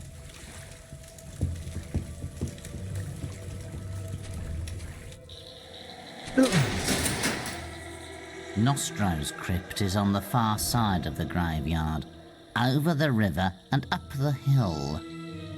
Oddly enough, the Gravekeeper insisted on following me through the yard. Even though he didn't have a health bar, I knew he'd be in for a dangerous ride. Walking on through, the undead started to rise from their graves. Their opening animation had them swinging their weapons, which often allowed for a free cheap shot. It took me a little bit to understand their mechanic. Their spawn rates felt endless. I could slash my way through an entire crowd to only have another take its place. If I didn't keep moving forward, I'd still have been on that section to this very day. It's an excellent way to farm XP, but at some point you have to draw the line. Unfortunately, the Gravekeeper didn't last all that long out here. His death was what ushered me along. Rushing past the various undead, I wandered into Nostro's crypt and interacted with his coffin.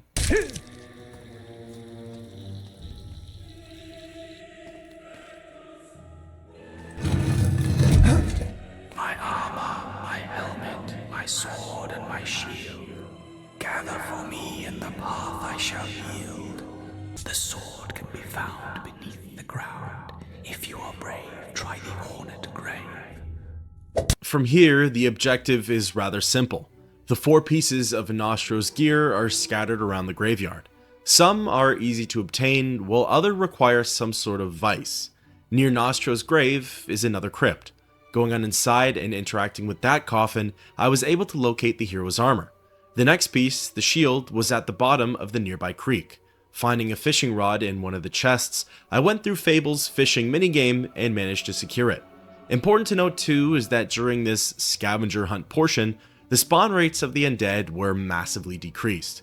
By each armor piece, I would have to fight a chieftain undead. Honestly though, I'd take one of those over an infinite number of standard baddies. The next gear piece was Nostro's sword. Through locating a spade in one of the nearby chests, I dug in one of the lots and managed to recover the blade. Leaving the easiest for last, I ran back to the Gravekeeper's hut and snagged the helmet off of his shelf. With all 4 items in my inventory, I returned to Nostro's coffin and placed them with his remains. My armor, my helmet, my sword and my shield. You gathered for me, so the path I shall yield.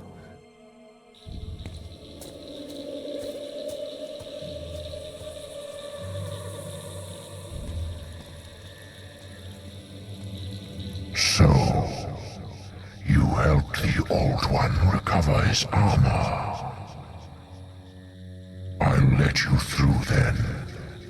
Be careful though. I don't want your finger marks all over me.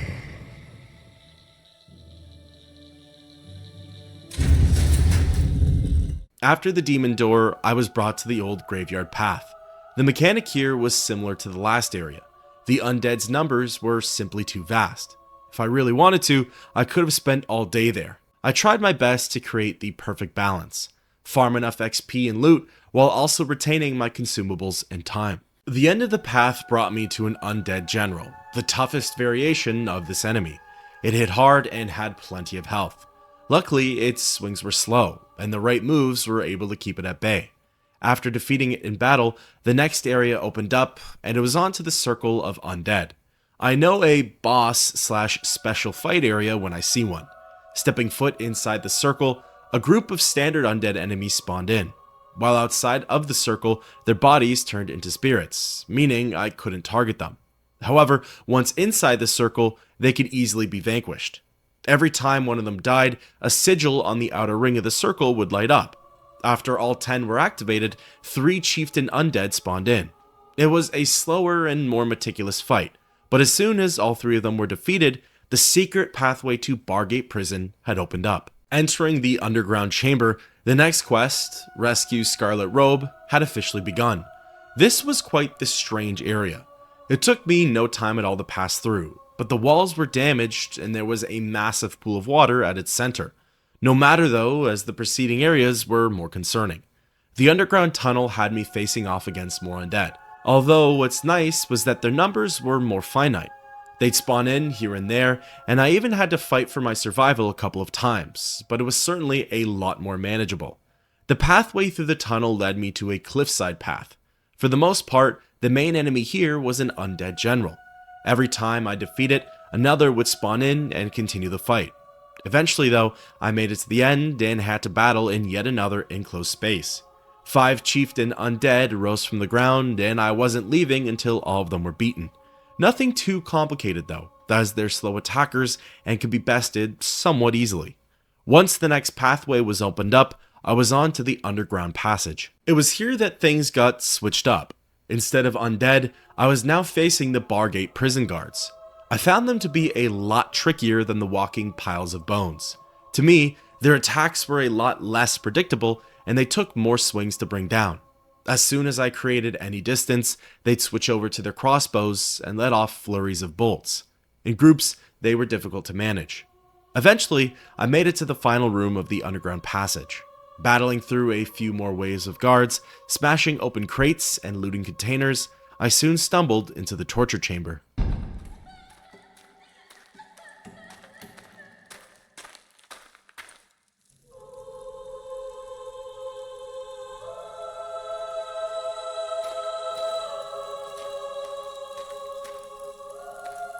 I told you. Touch me again, and I'll wring your neck.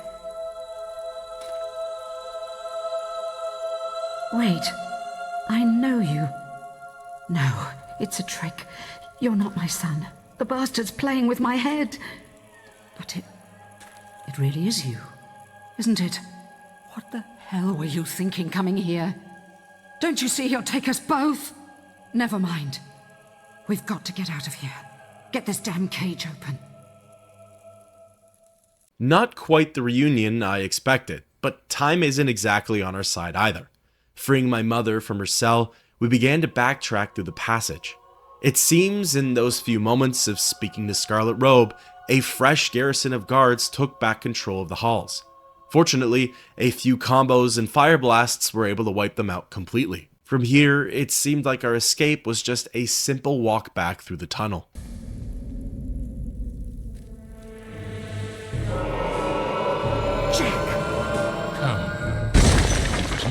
To leave without saying goodbye. Bastard! This child of yours is quite the hero, dear Scarlet. Did you know he's being crowned arena champion? You would have been so proud of him. It must run in the family. That and getting locked up in one of my charming little cells. You disgusting freak. Let him go. He doesn't know anything. Oh, I think you'll find he knows a great deal. You see, the arena seal I gave him has been showing me his every movement. It has been most entertaining.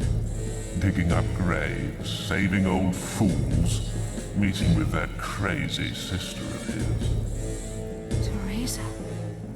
Yes, it appears your darling little daughter is alive too. She's told him all about the sword, and that wretched bloodline of yours. And now, my sweet, you're going to tell me where the key is.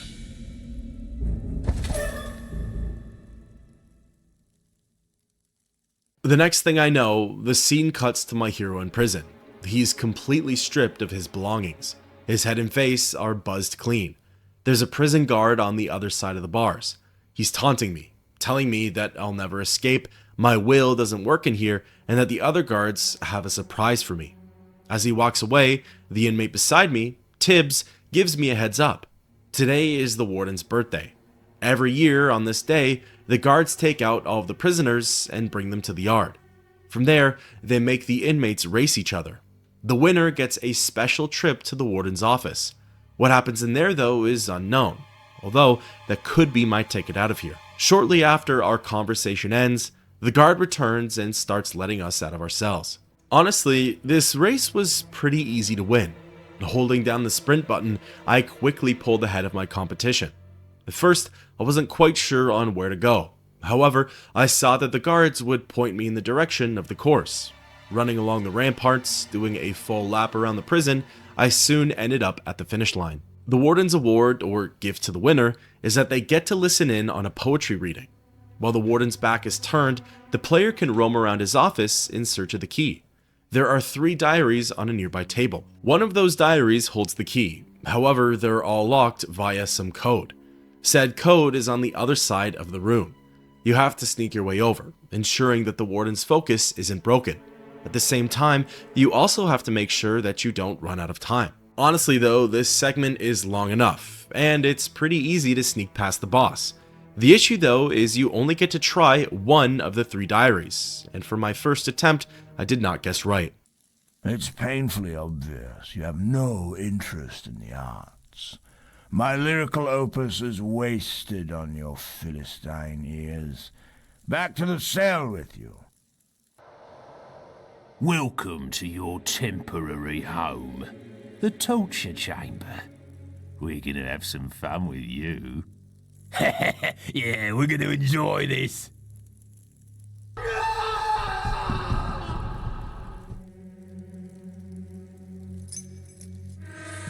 The darkness of the cell consumed the hero's mind.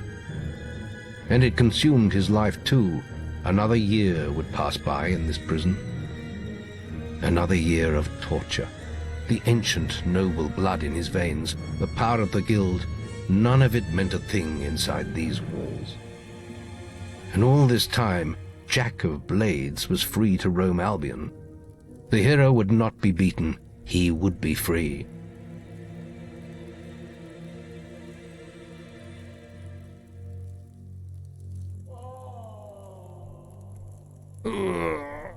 It's a special day today. You'll find out soon enough. Let's bung him in the holding cells with the others. Another year passes and it's yet again the warden's birthday. The conversation with the guard and Tibbs comes back around. The inmates are brought to the yard and we go through another race.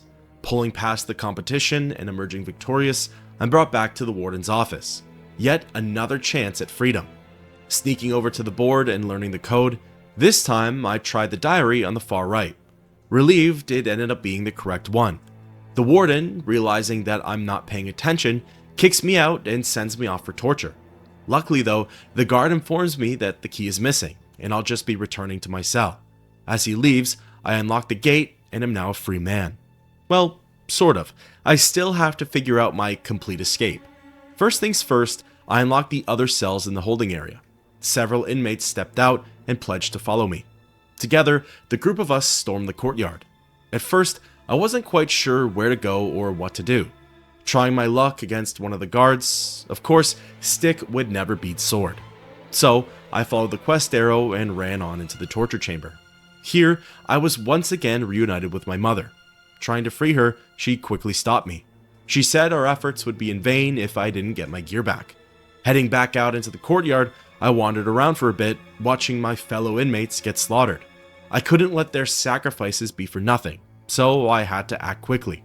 Running in and out of the various zones, I eventually wandered into the prison barracks. Here, I managed to recover all of my gear. Now is when I'd say the odds were back to even. Bringing the fight back to the guards, I slashed my way through their ranks, leaving no survivors. Once again, releasing my mother from the torture chamber, we backtracked through the underground passage. This time, I could see all of the enemies on the minimap, and oh boy were there a lot. I guess her old age and lack of weapons left Scarlet Rose helpless, as she did nothing to aid me. Fortunately, I had access to my willpowers again, so the crowd control was super handy. Fighting my way through the patrols, we soon landed back out into the cliffside path. Up until this point, the prison guards didn't really care much for Scarlet Robe. However, the undead were a different story. Their spawn rates were heavily increased, and they were good at blocking off our path. Often, this meant that my mother and I would get separated. As I fought my way back to her, the undead would let off a couple of swings and lower her health. However, it didn't last very long. As soon as we crossed over into the underground tunnel, things were back to business as usual. There were more prison guards, and even though that meant challenging fights, it also meant that my mother would be safe. Finally, the two of us made it back into the underground chamber. We were almost home free. I could practically see the light at the end of the tunnel. However, as soon as we stepped foot in the circle, the trap had officially been sprung. A kraken-like monster emerged from the body of water. Its 4 massive tentacles writhed in the air. Soon, one came crashing down, and it was now time for the boss fight. The kraken has 4 phases to it. The first involves the player defeating its 4 tentacles. Every time a tentacle came crashing down, it would linger for a few moments. This allowed for me to get a hit in. While this didn't affect its overall health, it did contribute towards the fight's progression. 4 hits made said tentacle retreat back to the waters below. After all 4 were dealt with, the kraken finally showed its face. In terms of attacks, it mainly fired off this green beam of light. It was fairly easy to dodge, and even if it landed, it didn't really lower my health by that much. During this time was when I could fire off my arrows and really do some damage. When its health got to half, stage 3 of the fight had begun. This essentially had me repeating the process of taking out each tentacle. During this time, Scarlet Robe did absolutely nothing. I suppose, what could she even do though? No weapons and potentially no willpowers. She's old, rusty, and has been out of the fight for a long time. She didn't do herself much favor by just standing around and taking the hits, but as long as she didn't die, what did I care? Eventually, I got to stage 4 of the fight, fired off my last few arrows, and defeated the kraken. This lifted the force field that barred the exit, and at last, my mother and I were free to leave this place. Collecting the mass amounts of XP left behind, we soon exited the chamber and freed ourselves from Bargate prison.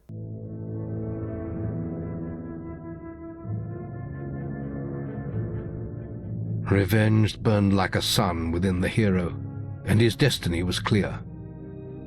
Jack had cast a shadow over the whole of his life. He had been the architect of his sister's blind suffering and of his mother's imprisonment. And soon his power would be absolute.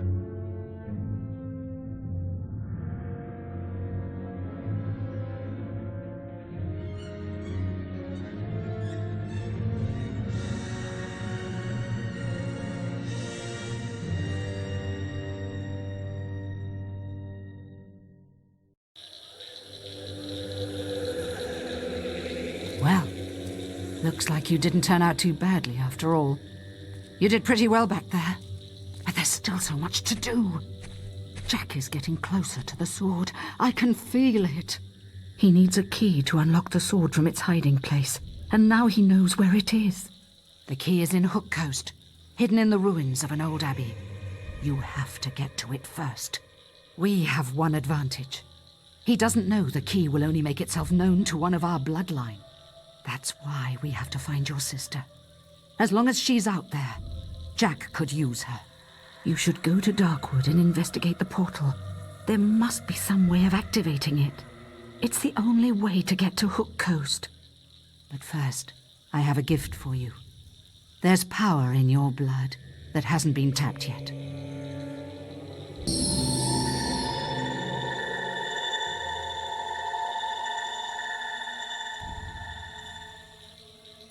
Feels good, doesn't it? From now on, I will be able to talk to you through your guild seal. Now go. I will try to find Teresa. Recalling to the guild, there's so much to do, yet so little time. For starters, I had completely maxed out my character's health, increased his speed, brought him flame to level 3, and upgraded some other spells like lightning and heal life. Then I traveled to Oakvale and purchased all new armor, as well as consumables. This included an obsidian greatsword and a set of plate gear. My character was looking beastly and ready for just about anything. Due to his strength and speed progressions, he was able to wield the greatsword with very little difficulty. Augmenting the blade with silver and flame augmentations really beefed things up, and from there, I was good to go. Traveling to the barrow fields and crossing through to Darkwood Weir, I got a taste of my character's brand new power. Balverines that once took plenty of focus to battle now fell with a few swings of my sword. Hobbs died with one hit, and their brutish kin fell rather quickly.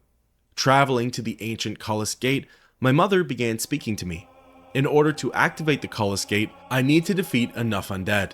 Said Cullis Gate will lead me to Hook Coast, the place where Jack of Blades is likely to be. Entering the circle, several chieftain undead and undead generals spawned in. While they weren't really problems before, they certainly weren't problems now. Inflame and my greatsword were able to do the trick pretty well. A couple of hits with both, and the undead dropped like flies. Soon, the Cullis Gate was activated, and my character rushed on through. Surprisingly, Hook Coast was a relatively civil little town.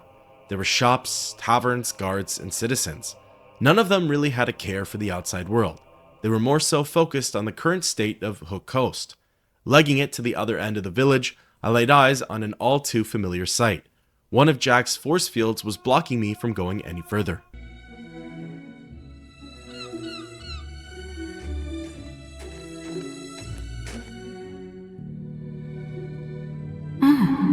That magical barrier wasn't there before. It explains what I just found in the guild. Meet me in Maze's quarters. I found a book that may help.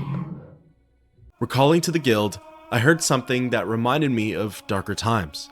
It was history most definitely repeating itself. Are you in your way? Something isn't right here. What? No! No!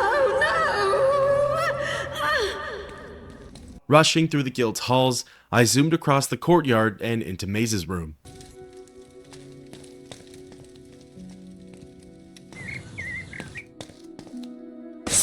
The book! Don't forget the book!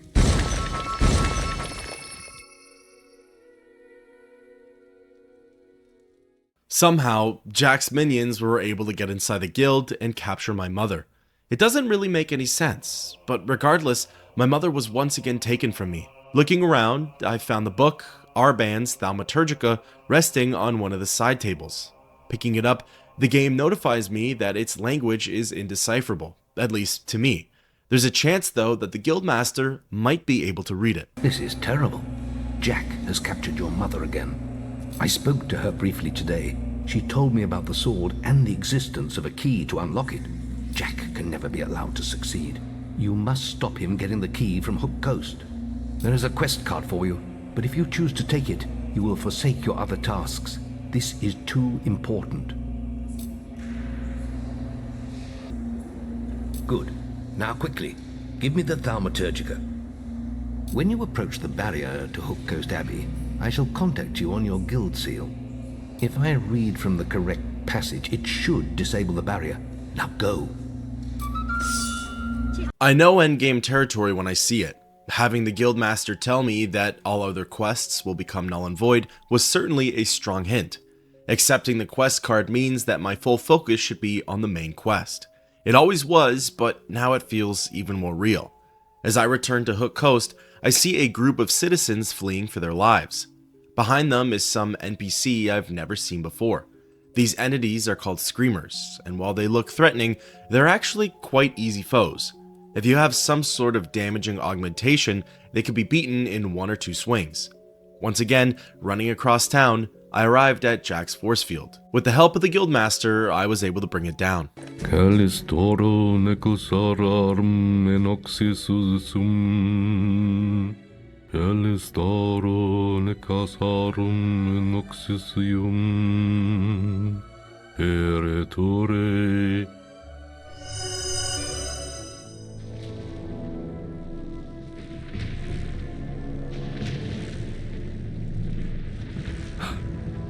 You're alive. Yes, I was worried when you disappeared. Your sister. I know. I had to tie her up. Jack is controlling her somehow. That's why I'm here. I'm trying to stop him. He's lying. He's the one working for Jack. No, she's trying to confuse you. She's... There is really no time for this, old wizard. Finish the ritual, Maze. I'd like my key now. It's almost over, and it will be easier with the boy here. So, you escaped my little cage. I'm surprised it took you so long. I trust you didn't lose too much of that precious blood of yours getting out.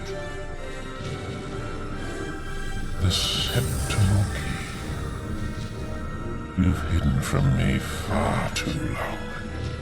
Take our 2 blood bags to the chamber. I shall be there soon. Surprised? You shouldn't be. Only an idiot would oppose Jack.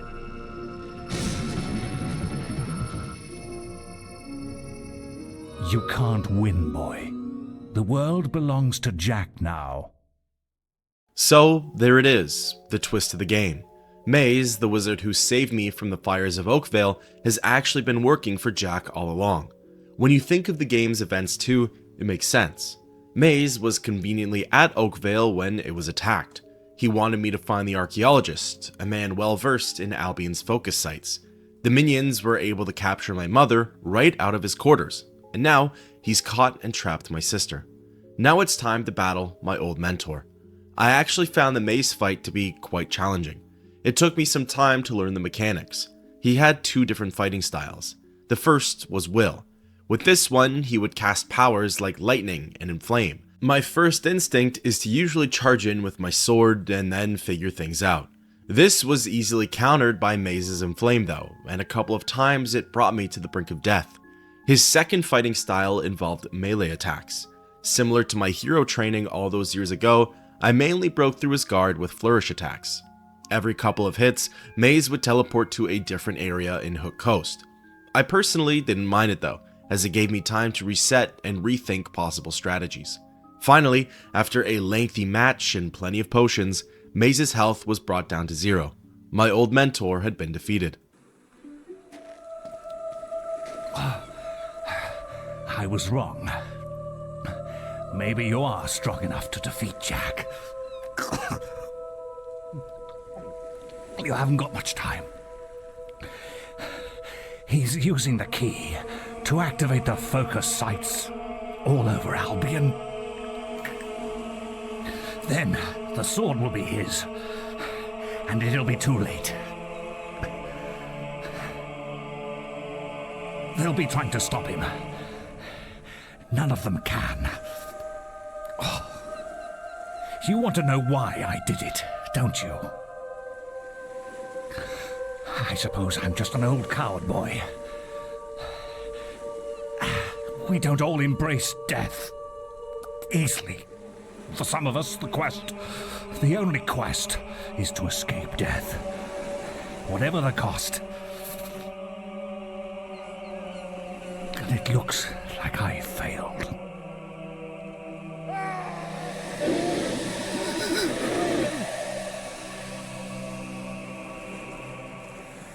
With that encounter at an end, the guildmaster reached out. He needed me to come back to the guild as soon as possible. You're back? Things are far worse than I'd feared. Maze's betrayal surprised us all, but we have larger problems. Jack is trying to activate the ancient focus sites across Albion. You must stop him at all costs. I will explain more over your guild seal. Now, step through the Cullis gate. The problems only continued to add on. It was officially do or die for the guild. The goal was to stop Jack at any cost. Jack has to be stopped. He's activating those rocks. Always thought they were damn ugly things. I don't want to die for them either. I guess we'll just have to kill them first. Come on, follow the path and turn right. This is when the quest, Try to Stop Jack of Blades, officially begins. Briar Rose is leading the defense here. For this stretch of road, we were facing off against undead and minions. What's nice though is that for every enemy, there would be a guild member or town guard to help out. I have to say, I truly loved that extra detail. Not only did it save time and consumables, but it really felt like an all-hands-on-deck situation. I find with other titles, the player is often left running through the end-of-game missions on their own. It's the end of the world. If the player fails, then everyone else dies, or worse. And all the surrounding NPCs do what? Wish you well on your journey? It's nice to see everyone pulling their weight in Albion, as it really does feel like a team effort. Upon getting close to the quest icon, it seems like Briar Rose and I were too late.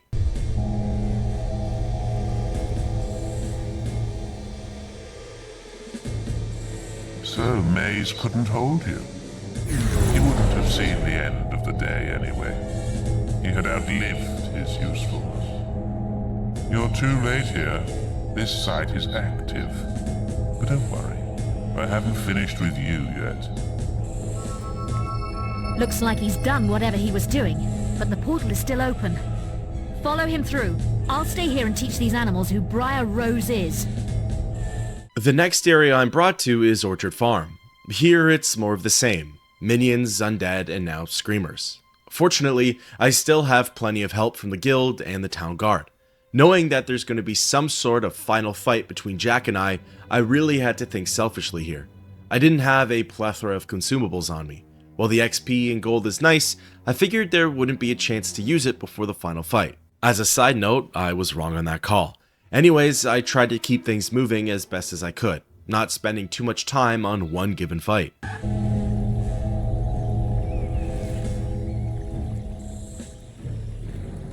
I thought you weren't going to make it. You'll never catch up with me. How do you like the new world? This is just a taste of what's to come, my boy. Just 2 more to go now. Jumping through the next portal, I was brought to Hob Cave. Hacking and slashing my way through enemy forces, I soon ran into a familiar face. Thunder was also making his way to the focus site. He's made it pretty far, but he tells me he's running out of gas. As one last push, he offers to fight by my side. Admittedly, he didn't do a whole lot though. He mostly stayed in the back and swung his weapon when the fighting was over. Then, in the final zone, he just waited at the top of the stairs for the cutscene to begin.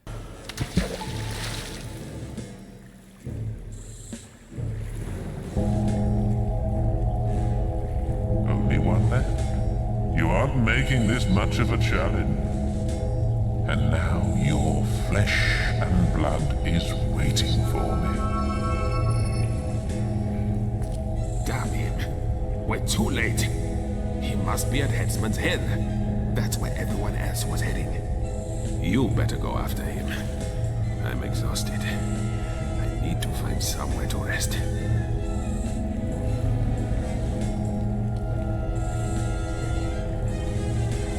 Arriving at Bowerstone Jail, I continued with the fight. To be honest though, at this point, my will to keep battling the minions was dropping quickly. Every health potion used meant I'd have one less in my fight with Jack. At this point, running past the rest of the enemies felt justified. They were duking it out with my guildmates anyways, so they were just as preoccupied. At Windmill Hill, I tried to leave my mark, getting a few licks in on the enemies and grabbing a couple of XP orbs. However, before long, I was gunning it past the remaining foes. Making it into Gibbet Woods, I arrived at the 4th and final focus site.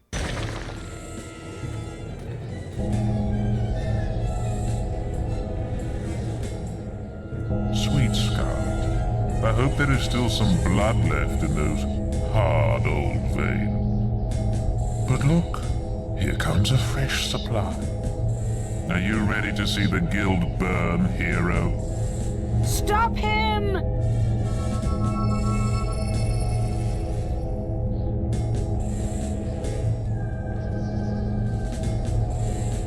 Arriving at the guild hall, it would seem that this is where the Sword of Aeons is being held. Before heading into the Chamber of Fate, I quickly used up the rest of my XP and checked over my gear. This was it, the final match, the battle that would determine the fate of Albion.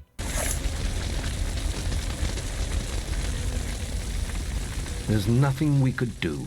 He has power like none I've ever seen. And he has your mother and sister too. If either of them dies, Avo help us all.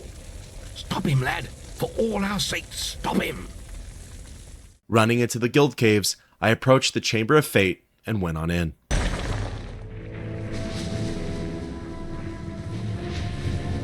What a touching family reunion. The mother, the son, the daughter, and the sword. There's only one thing.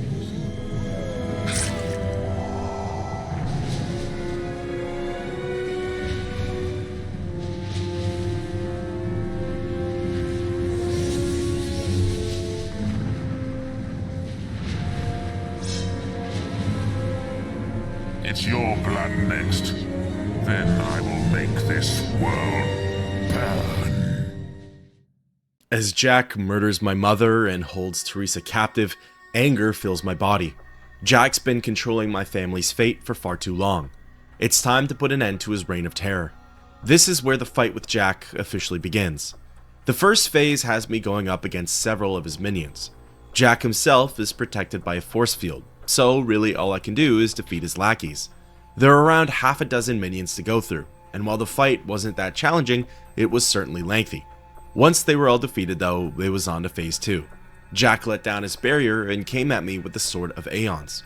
Blocking his attacks seemed to do me no good, as any contact made sent my character flying back. The best ways for me to get a hit in were either through flourish attacks or willpowers.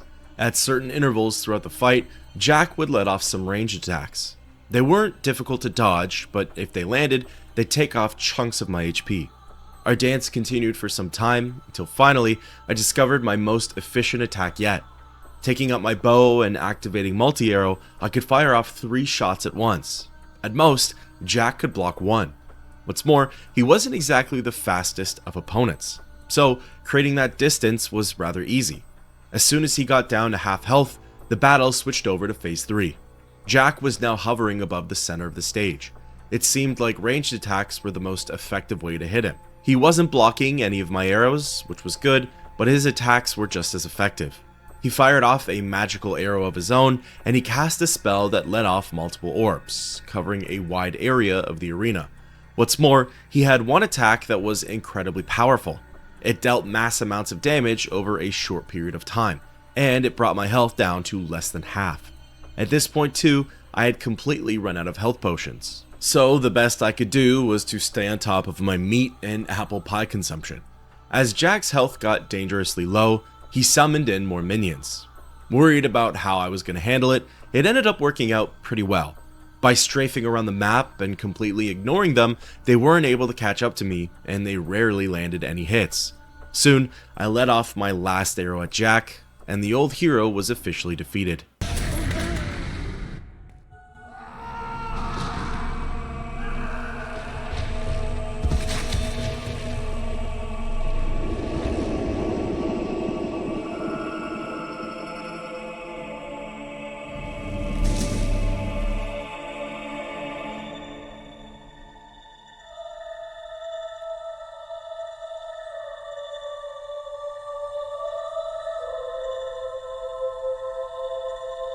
And now comes the choice I spoke of so long ago.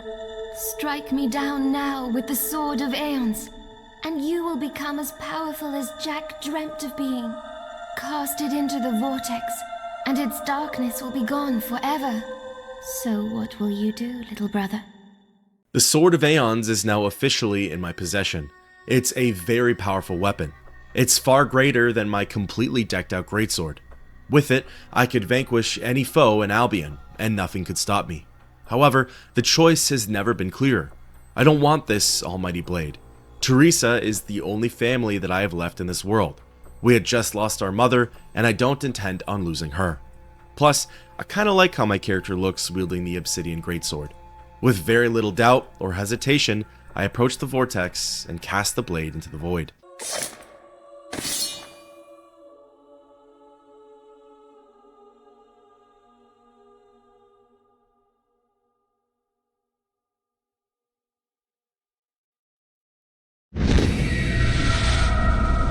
They're both where they belong now, lost forever.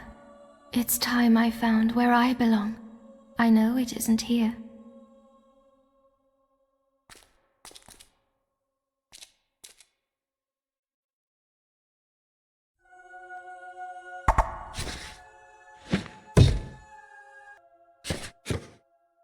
The hero had triumphed over Jack of Blades and forsaken the dark power of the sword.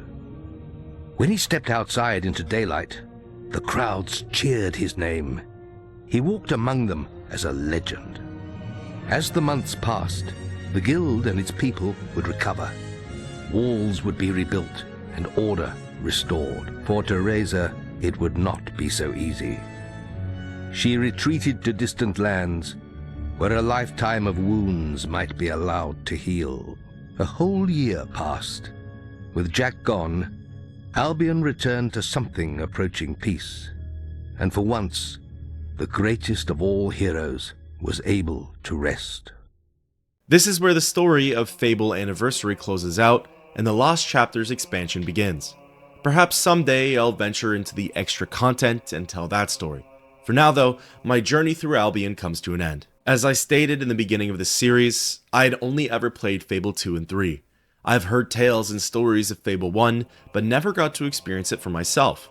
Obviously, if I played through the original on the earliest Xbox, my outlook would probably be quite different. However, Fable Anniversary on Steam was excellent. I loved every step of the story, gameplay, and world of Albion. I have a huge soft spot for this franchise, and very little can turn me away from it.